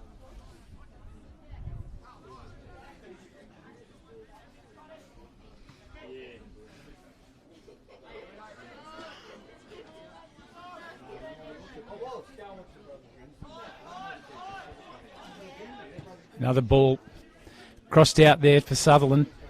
Big strike. Now McNaughton quickly to Kane Goodchild. Scored plenty of goals in the dark blue of Hamilton Olympic. Couldn't quite break through for his first there of the season. He's still waiting. 6 matches into the campaign. Scott Smith just got right under that one. And no shape either. He'll be a little frustrated. It's Olympic who have really put the foot on the throat since Rio Nishiura went down the tunnel for Charlestown. I found it going a little more difficult. He was doing so much damage for the visitors. Remembering they haven't lost here in the NPL since 2016, Charlestown. Won their last 2. The Blues at Darling Street. Cal Lewis. And that ball misguided straight to Jared Sutherland, who's been doing a lot of work in their second half down the left flank, finding some space as well. Cooper gives Marcus Duncan too much work to do. And one uncharacteristically overhit, Bart, from Cooper, who's having a great game this afternoon. He's a key man for their side. In attack, he's just sitting behind the strikers and then dropping flat next to McGuinness in the middle of the park. And Charlestown just getting ready to make another change. Morsa Kamara is getting ready. Former Olympic man himself. Started the season with Olympic and made the switch to the Blues. And he was playing for Apia Leichhardt's under-20 side in the NPL New South Wales last year. So we'll see what Morsa Kamara can do this afternoon in Charlestown colours.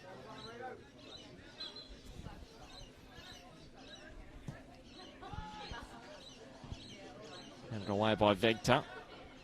And now Cody Lucas to Sutherland. Take on his opposite number. He feeds in Cody Lucas. And that ball is not going to remain in the field of play. So here we go.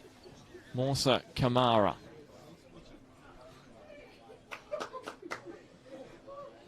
He's going to come on for Scott Smith. Tell me the thinking here, CT.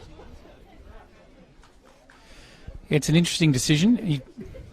Smith, wondering whether he may be carrying something or not in terms of a knock. I'm not quite sure. Other than that, Coach Tanch mixing it up regardless, because that's a change that's been made.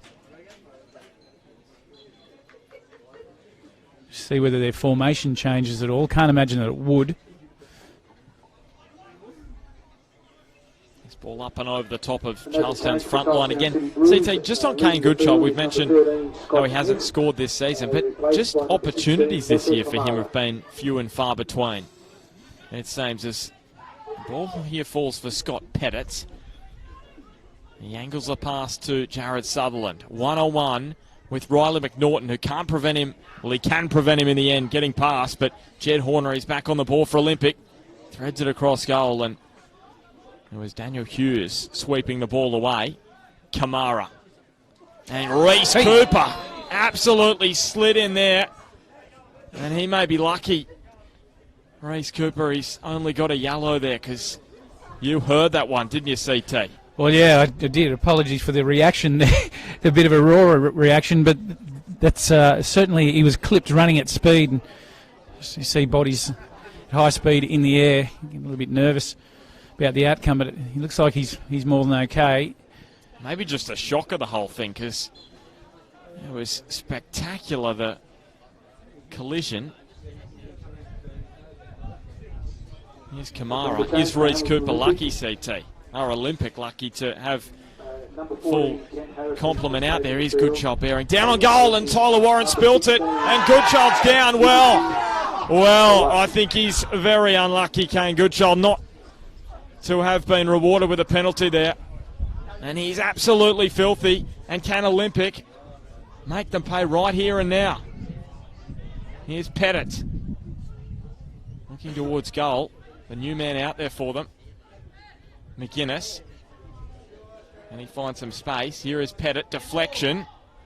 And Nathan Archbold dives on the ball. So they made absolutely...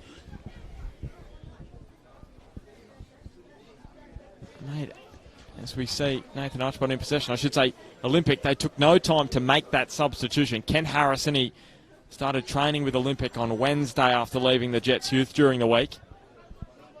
He's a man to look out for. He was their leading scorer last year, the Jets. 7 goals in the NPL, Northern New South Wales. Ferguson and Goodchild linking up down the other end of the ground. And Goodchild is he unable to keep that one inside the line. I thought that was well inside. And now Charlestown are blowing up about a handball. Well, CT, I thought Goodchild kept that one in. Well, there's tension in the stands here. To be honest, I'd have to side with the Blues fans. I thought that was well and truly in the field of play. Anyway, Matt Tull. Here's Kyle Hodges to Tyler Warren. Oh, an interesting section of play there, Bart, and shows you how much emotion is in that. Well, now Sutherland almost collected with a high boot, but he rides the challenge and feeds in Jed Hornery, who just let it run on a little too far. Nathan Archbold out of goal. And then Daniel Hughes showing the calmness of a veteran, the 17-year-old, just rolling it out. And now the throw going the way of Olympic. The tension, the suspense just rises even more. You can see here, Bart, so much energy on the park. Both teams turning it up another notch. Reese Cooper allowed some space and just took on the strike. Now, we've got so many things to discuss. I want to ask you, the Reese Cooper challenge, is he lucky to still be out there? Look, again, on the far side of the park there, we've got Kimura travelling at speed. I think Cooper's gone in for a tackle. Sure, he goes into the book, but I don't think the intention was to hurt him or to take him out, and I'm guessing the referee saw that one in the same way. I think a fair decision, to be honest, Bart, but there is plenty of talking points because we're going end to end. And that's the thing, CT. Reese Cooper is not a dirty player at all. But when you're making a decision, you can't go, well, he's not a dirty player. He wouldn't exactly. do that. You can't do that. He's being judged on the action at the time, and it was deemed that it was a foulable offence, but not a send-off. And then the penalty for Kane Goodchild. We'll come back to that in just a second as Reese Cooper got a little bump from behind Irene Ferguson. Daniel Hughes again swerves this one out and over the sideline. CT, that penalty, Kane Goodchild, I thought it was a penalty. Your thoughts on that? Look, I didn't think it was one. Goody's not going to like me saying that, but I think that he went down a little bit soft in the end. I think the referees made the right decision. Okay, there you go. Split each way. We need Smudge here to come up with a verdict in the end. Scal Lewis tracks this one down inside the line. Kamara. And now Matt Tull onto the right, curling it just in behind Reen Ferguson. I will tell you, Bart, if I was sitting in Coach Tanch's chair, I may have seen that one a little differently. Could go either way. McPherson. Yeah. And McPherson this time not able to get that strike on goal, as he did moments after the half-time break, forcing Tyler Warren into a big save. So Charlestown making their final change. Lockie Pasquale is going to replace Pete McPherson. He's had a great game, McPherson. He one strike in particular that Tyler Warren had to make full stretch change for tap over the bar. City Blues. Leading the field is number 8. Scott McPherson, his brother, replaced by number 12, Lachlan Pascal. over internationally watching his brother Pete. Would be loving this action this afternoon if he's not watching the Hawks. Here's Hornery, and now McGuinness trying to return the favour to the Olympic striker. And Ryan Ferguson, well, he really needed a push bike to get on the end of that. Bit of banter from the crowd as well.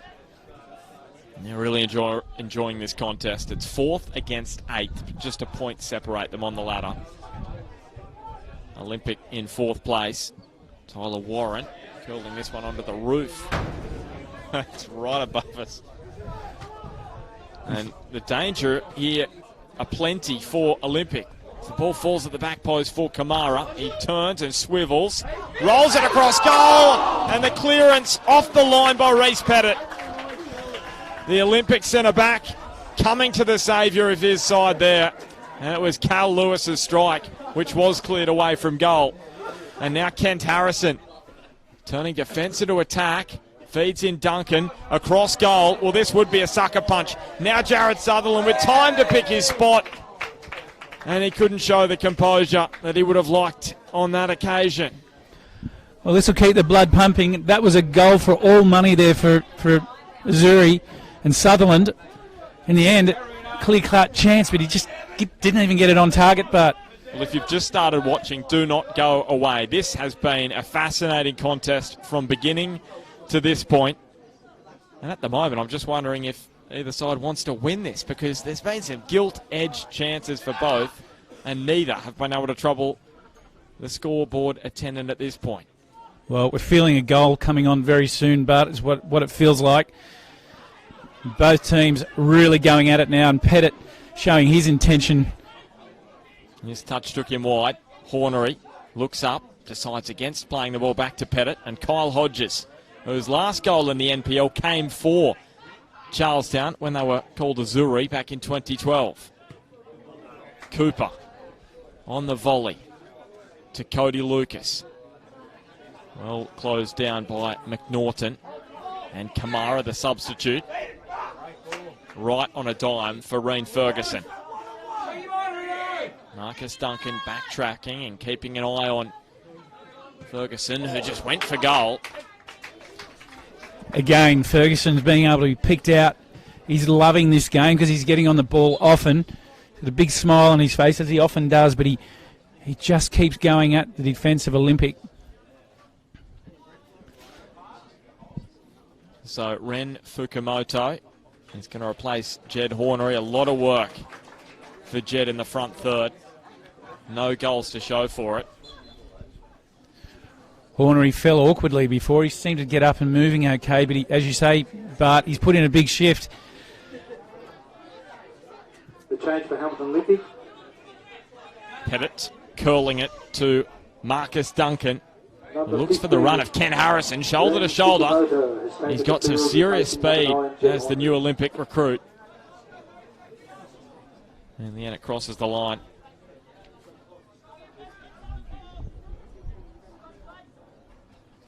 Just one clean sheet between these two sides in the 2019 season.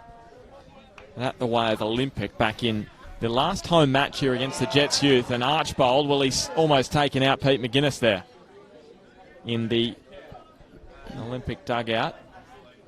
Now Kent Harrison and Daniel Hughes in a bit of a shoulder-to-shoulder contest there. Duncan with the throw. Harrison using his body very well as he dishes this one across goal. There's no one there. Well, surely the question has to be asked, where were the Olympic players? That ball played right into the penalty spot, basically. Good child. And that's where you want your numbers at that time, but...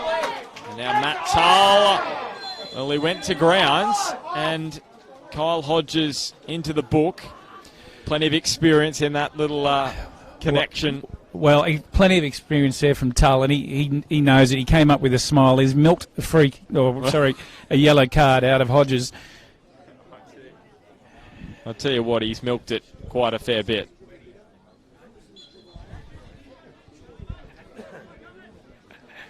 Scott Smith having a bit of banter with us there, Bart. as we're sitting next to Andrew Digby. Well, he's been giving it to the ref. Now he's giving it to us as well, CT. Yeah, that's right. And Marine Ferguson. I think he's coming up to have a chat, but he's running for a shower.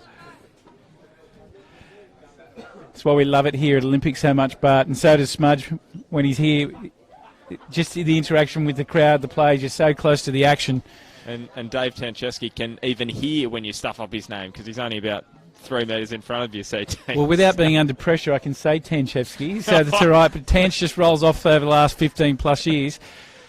Don't let me think and try and say his name because then I will stuff it up. But anyway, back to the match. He's one man and his counterpart down the other end with heart rates that are well up over 100 at the moment, Bart. Yeah, I'd love to put a heart rate monitor on coaches and see what kind of numbers they do reach. Here's tense there on the sideline as Tull. Now Cal Lewis. That is a lovely ball to Reen Ferguson. And again, no one in the middle there. Well cut out by Olympic. Will be a corner. Well, not just a heart rate monitor, also probably a blood pressure monitor. Matthew Chock sitting next to Tanchevsky. He's got every part of his skin in this game as well. Charlestown desperate for a goal. Final 20 minutes at Darling Street. This one across goal. Marcus Duncan nodding it away. Great first touch from McNaughton. What a goal! Riley McNaughton. Outstanding. And finally the deadlock is broken. 1-0 to the Blues. But what about the way he brought down that ball, CT? Yeah, terrific pick-up in the end. And the way that he did bring the ball down, but you're spot on. And the finish, spectacular. Tyler Warren, full stretch, couldn't get a fingertip on it. That takes Charlestown now 1 up, Bart. And Peter McGuinness will be down there extremely disappointed because they've had so many opportunities so far. This game's far, far from over. And Olympic will be looking to respond straight back. Thought goals were coming, felt like it, got one. And it needed a special strike, and a special strike we got. Olympic have to chase the game. Fukumoto, and now Cooper. And I tell you what, there's no doubt you can see Olympic getting back into this one. They've had chances themselves. They need someone to finish it, though. Is Ken Harrison the man? Not on this occasion. So Riley McNaughton with a couple this season, and both of them have been very much worth framing. That goal against Lake Macquarie in round 3, one of the goals of the season. And that one there, top notch as well. First touch, brings it down on a dime, curls it into the bottom corner.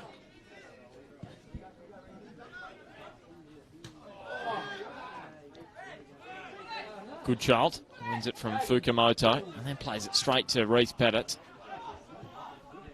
McGuinness, and now Jared Sutherland.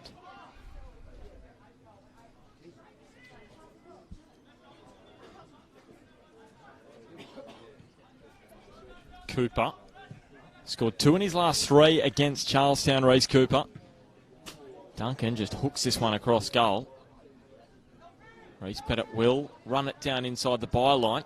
Tries to turn away from McNaughton and then curls it across goal. Zach Lloyd got his head to it first. Duncan will retrieve. Takes the throw quickly to Fukumoto. Yet to open his account is Wren. And now Cooper down towards the byline. Hooks it across goal, and it was Riley McNaughton. Across quickly to mop up. That ball bouncing over the top of Matt Tull. And here's the strike on goal, off the bar. It falls for Pettit.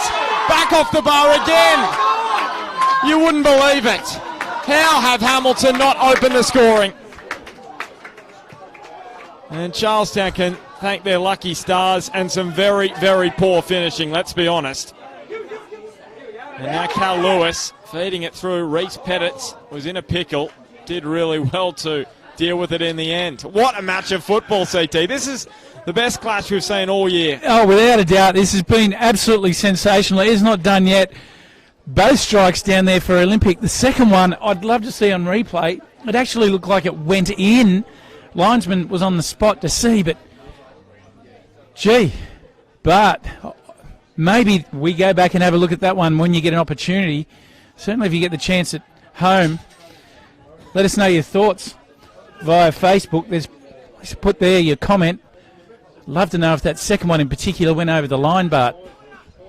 Well, what a couple of minutes of play that was. Fukumoto. The danger not gone, though, for Charlestown. And now Jared Sutherland takes on McNaughton, sends him left and right. Fukumoto keeps it inside the byline. They're just bombing balls in at the moment, Olympic. Duncan across goal. This one headed away by Kamara. And with one of the most inexperienced centre-back combinations so far this season, played by any side. With Vector and Daniel Hughes, they are doing a very admirable job this afternoon. And Daniel Hughes is absolutely stuffed. They've got no changes, Charlestown. He is looking really fatigued in the centre of defence, the 17-year-old. He is run and run all day. Well, he has, and welcome to first-grade football, because the amount of pressure that back four have been under this afternoon has been incredible. This is the question, CT. Body language. He's going down on his haunches.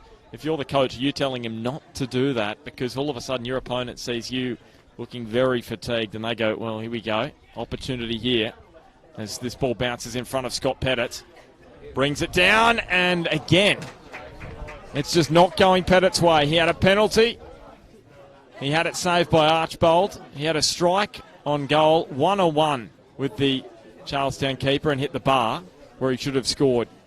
And then on that occasion, high and wide.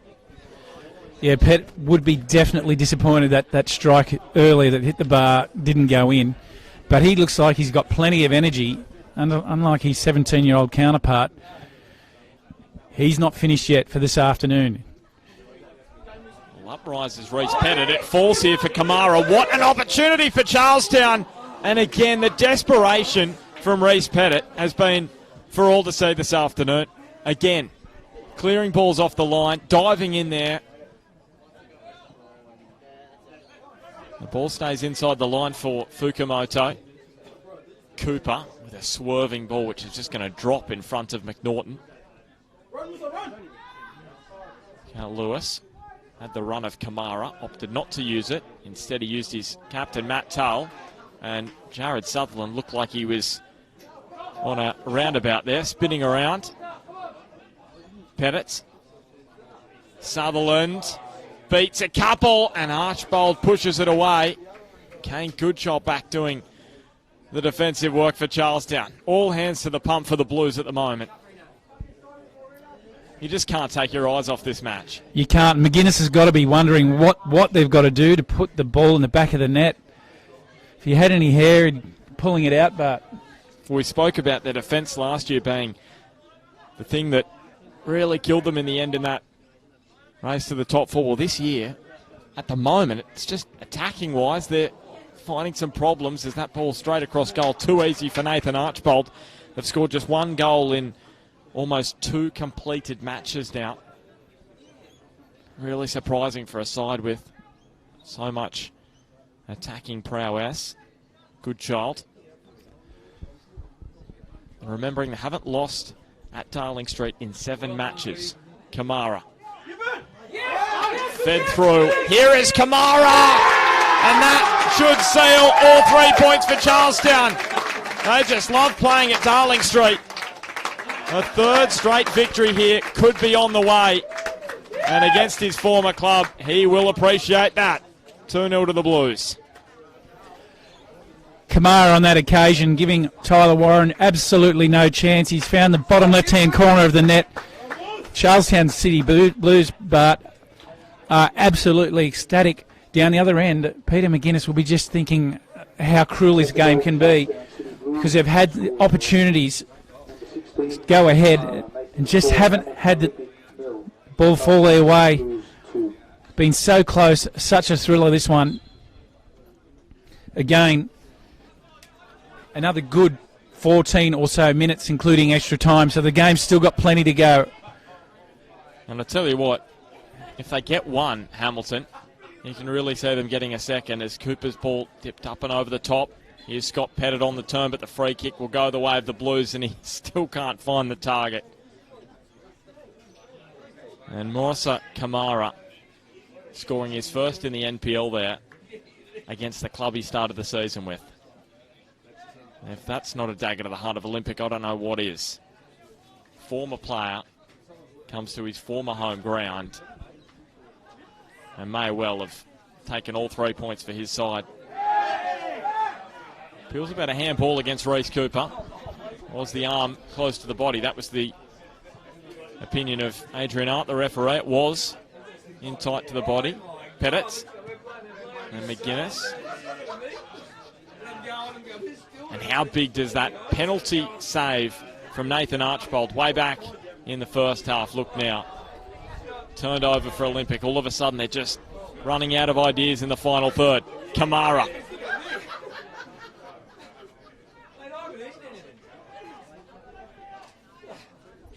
And Morsa Kamara finds Matt Tull, who sends it to Kane Goodchild. He would love to put the cherry on top, the Blues striker. Cody Lucas using the speed of Kent Harrison, who's one-on-one with Max Vegter, but it beat them both over the line.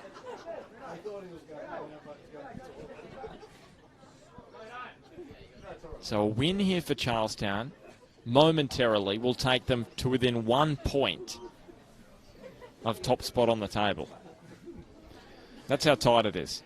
Well, it is a tight table. I think the first thing from Tancher's mind at the moment would be where the ladder is just at this minute. He just wants to see this game out.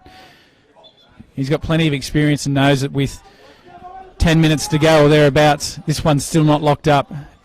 And the same down the other end for McGuinness. He'll know there's plenty of time for his side to get back into this game, but now to Lewis. And here it's Kane Goodchild on the angle. Just fired it at goal, and Cody Lucas, his former teammate, was there to stop the shot in its tracks. And Jared Sutherland now looking a little fatigued as Riley McNaughton wins possession back for the Blues. They'll get a throw here, Olympic. They really have to go now, don't they? Final 10 minutes. Charlestown urged to just drop back a little. Kane Goodchild sitting up front there. He'll look to just hold up the ball when he gets it. And now Marcus Duncan skips over the challenge of Ferguson, beats a couple, and then gave it away. Kent Harrison, though, back for Olympic across goal. Nodded away by Vegter, and then Tull just thumps it clear.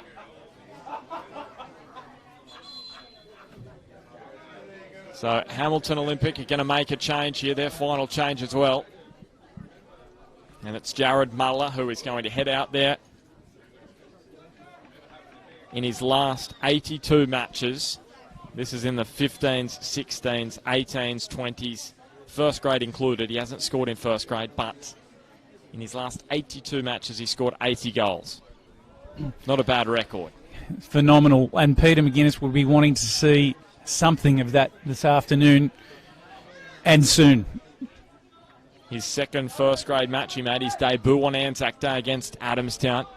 Did the young man, Fukumoto, allows Marcus Duncan to get in on the act. That's a change to Hamilton Olympic. Leading the field, number McGuinness. 7, Jared Sutherland, replaced by number 18, Jared Muller. Hooks it wide towards Jared Muller.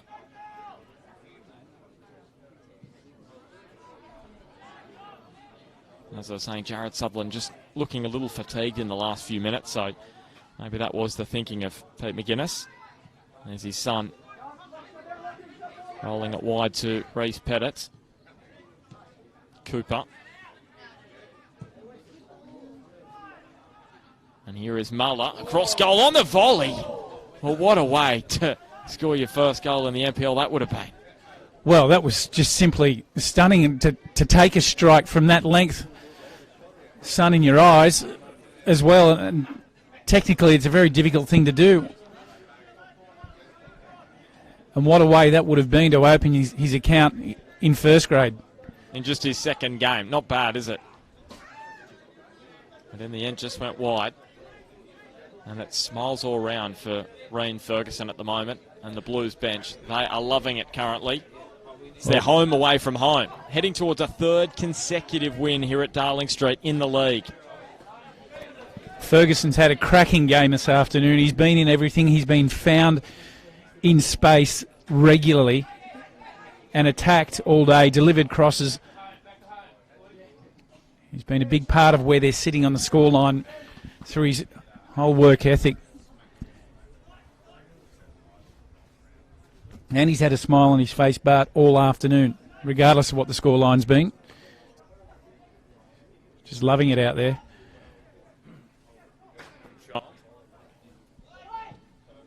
And now McGuinness says, let's get out of here, and finds Ken Harrison on the chest. It was a heavy first touch. Lewis, and now Pasquale. The rare touch, and he goes for goal, Lockie Pasquale. Hasn't scored in the NPL. That's probably as close as he's come. You might remember back in 2017, he had a penalty for Edgeworth against Lake Macquarie. They said, go on, Lockie, take the penalty, and he had it saved. Well, fair and decent strike there. He certainly had the right idea, got himself into range, and then when he did pull the trigger, just swerved out off target. So Scott Pettit running at defenders now. Can he finally get a goal these efforts have deserved this afternoon? Cooper, Fukumoto, Marcus Duncan. Well, it's just all water now for Hamilton Olympic. And all of a sudden questions will begin to be asked of them. They've won just 2 of their last 6. It'll be 2 of 7. Those wins against Lake Macquarie and the Jets youth. Look, despite the scoreline, I think Olympic have played particularly well. They just haven't converted some of the chances, and general play, it's looked pretty good, and often I don't think McGuinness will be disappointed with that. It'll just be the fact that they haven't converted the chances. And is it just hurting their confidence, CT, the fact that they haven't been able to find the back of the net? Look, I don't think so. There's been some chances, some opportunities that should have gone in. We've had the double crossbar hit. One of those should have gone in. And in fact, I question whether the second one did actually cross the line. Couldn't tell from here. But the fact is their general play's been very strong, good, and their shape's been really good. And we'll see Cooper on the ball doing what he does best. And he pushes this one in front of Jared Muller. Gives him too much work to do. And that's not overhit the ball. It's running at plays at speed.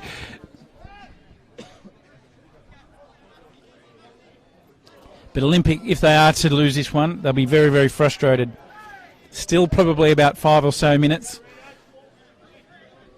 Yep, and stoppage time as well. So less than 4 remaining, and then some stoppage time as well.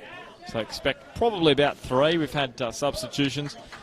Not too many stoppages otherwise. McGuinness. Now to Kyle Hodges.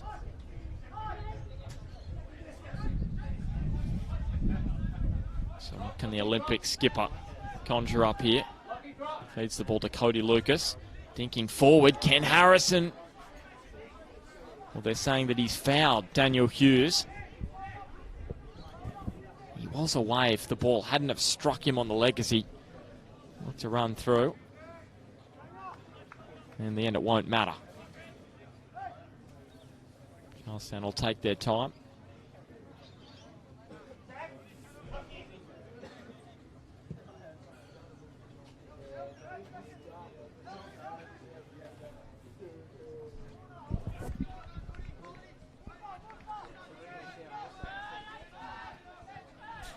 So Tyler Warren quickly out to Reece Pettit. Final 15 minutes this year. Charlestown yet to score before this afternoon. They ended that drought with Kamara's goal. And for Olympic, scored a couple. Hadn't conceded before this afternoon's clash.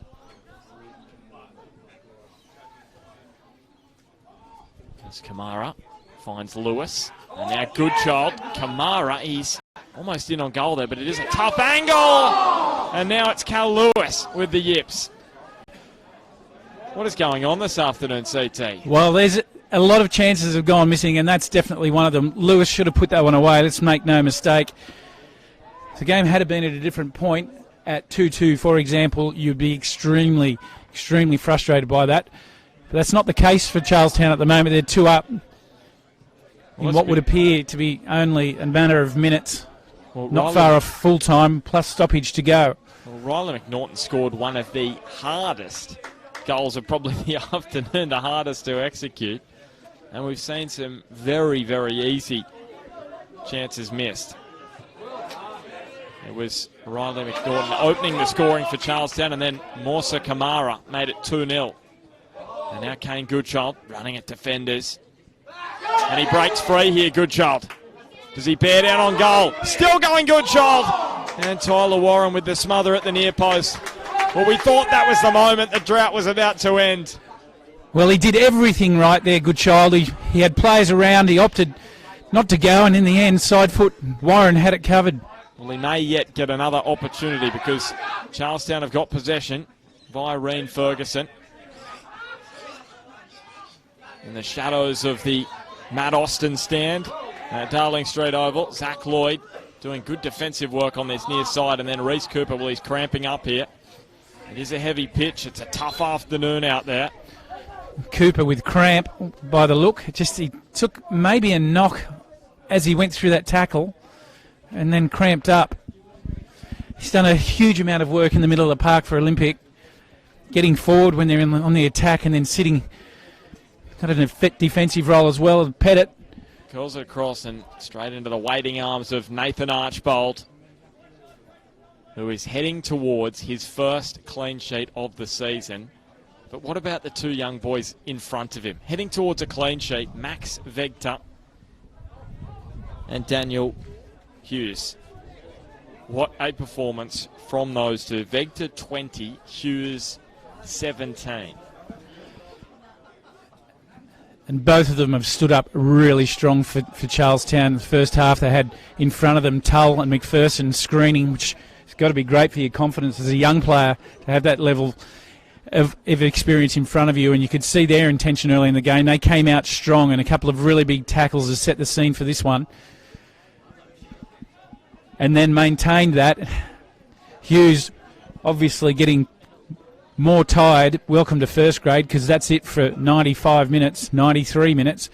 You've got to maintain that with the pressure of people like Pettit and Cooper. And once you've completed it, you know what it's like.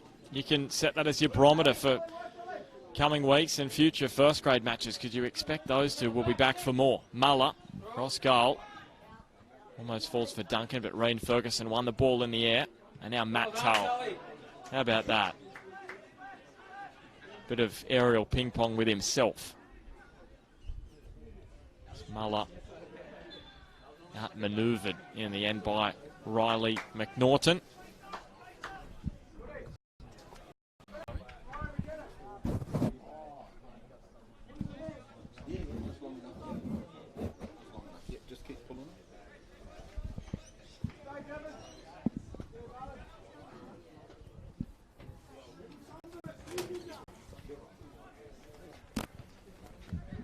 So the final couple of minutes of this one, round 4, catch-up match in the NPL Northern New South Wales. Duncan, maybe he saw Archbold off his line, or... And Charlestown make it 3 straight at Darling Street. They climb back into the top 4 with back-to-back wins for the second time this season. A huge result, and they are right back in to the very tight top 4 fight. They sit 4th on the table momentarily, at least, on 12 points, just a point off top spot on the table. Riley McNaughton with a stunning solo effort opened things up early in the second half, and then Morsa Kamara scored his first NPL goal against the club he started the season with. And Olympic, that's their first home loss in 7 matches. They lose in consecutive weeks for the first time this season. And with Maitland approaching next Saturday here at Darling Street, the pressure will only get more intense on Olympic. Full time at Darling Street Oval. Hamilton Olympic 0, Charlestown City Blues 2. And we are just about to head down to the sideline. Chris Turner is with David Tanchevsky, the victorious Charlestown City Blues head coach. Tanch, 2-0. How does that feel? Yeah, it's good, mate. Really proud of the young boys at the back to keep a clean sheet. You've seen Hughes is really struggling in the end. We were forced into a few changes through injury. And the 2 young boys were immense today, so they've done really well. So Vegter and Hughes, 17 and 19-year-old. You had McPherson and Tull screening in front of them. They did a mountain of work. Their intention looked very clear, and they were going to be strong. Yeah, definitely. You know, the two boys, saw Hughes' strength for a 17-year-old boy. He's not a big build, but he's very strong. He's totally committed. We wanted the two boys in front to screen and tackle our front three. And I think, not only our front three were good, but the depth that we had off the bench made the difference today. Well, absolutely. And there were a lot of chances as well. Chances everywhere for both sides. Did it feel like a 2-0 win, or did it seem closer to you than that? I think it was closer than that, but, Cowles missed 2 on the line there, one over the top and one that he hit in the keeper. That could have killed the game. It could have been 3 or 4 from us, but they probably had 2 or 3 chances at the other end as well. So, yeah. Just finally, the points today, how important are they in terms of, where we are at this time in the competition? Massively important, mate. Like we said, Olympic and Western in our last 3 games, we said we've got to get 2 out of 3 wins, and we've got the 2 now, so we're going to Western with a little bit less pressure. But, every game's as big as each other, as you know. You can, in this competition, you can lose to the team coming last and beat the team coming first, so that's how close it is. Yeah, well, I'll let you go and celebrate. I'm not sure whether that was champagne or water. I think it was water, but we appreciate your time and congratulations on the win. Thanks, guys. Appreciate it. That wouldn't be a good idea.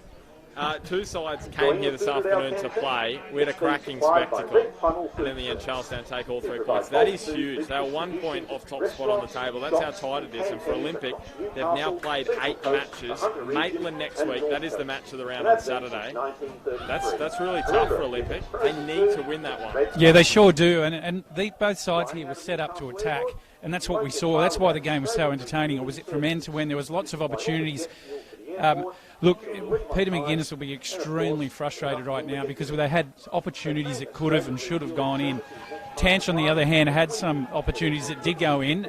Other than that, I thought both teams were very, very close today. Very entertaining game to watch, and it was more games like that for the rest of the season. We'd be happy, but it was outstanding. Great football from both sides and both coaches. Yeah, really well done. Next week also we've got the Charity Shield. That is on Sunday.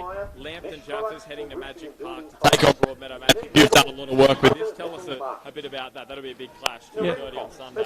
Look, Elders Real Estate over at Lambton have done an amazing job in running this fixture, and they look after raising funds. They're aiming to hit up to $40,000 collectively since they've been doing it, and we're aiming for that this coming match. Well, it's going to be a big week. Some important matches next week in the NPL Northern New South Wales. We'll see you next week. Feeling peckish? Drop into Sanger's Real Food in the Ferrisfield Industrial Estate for their famous breakfast and lunches. Sanger's Real Food.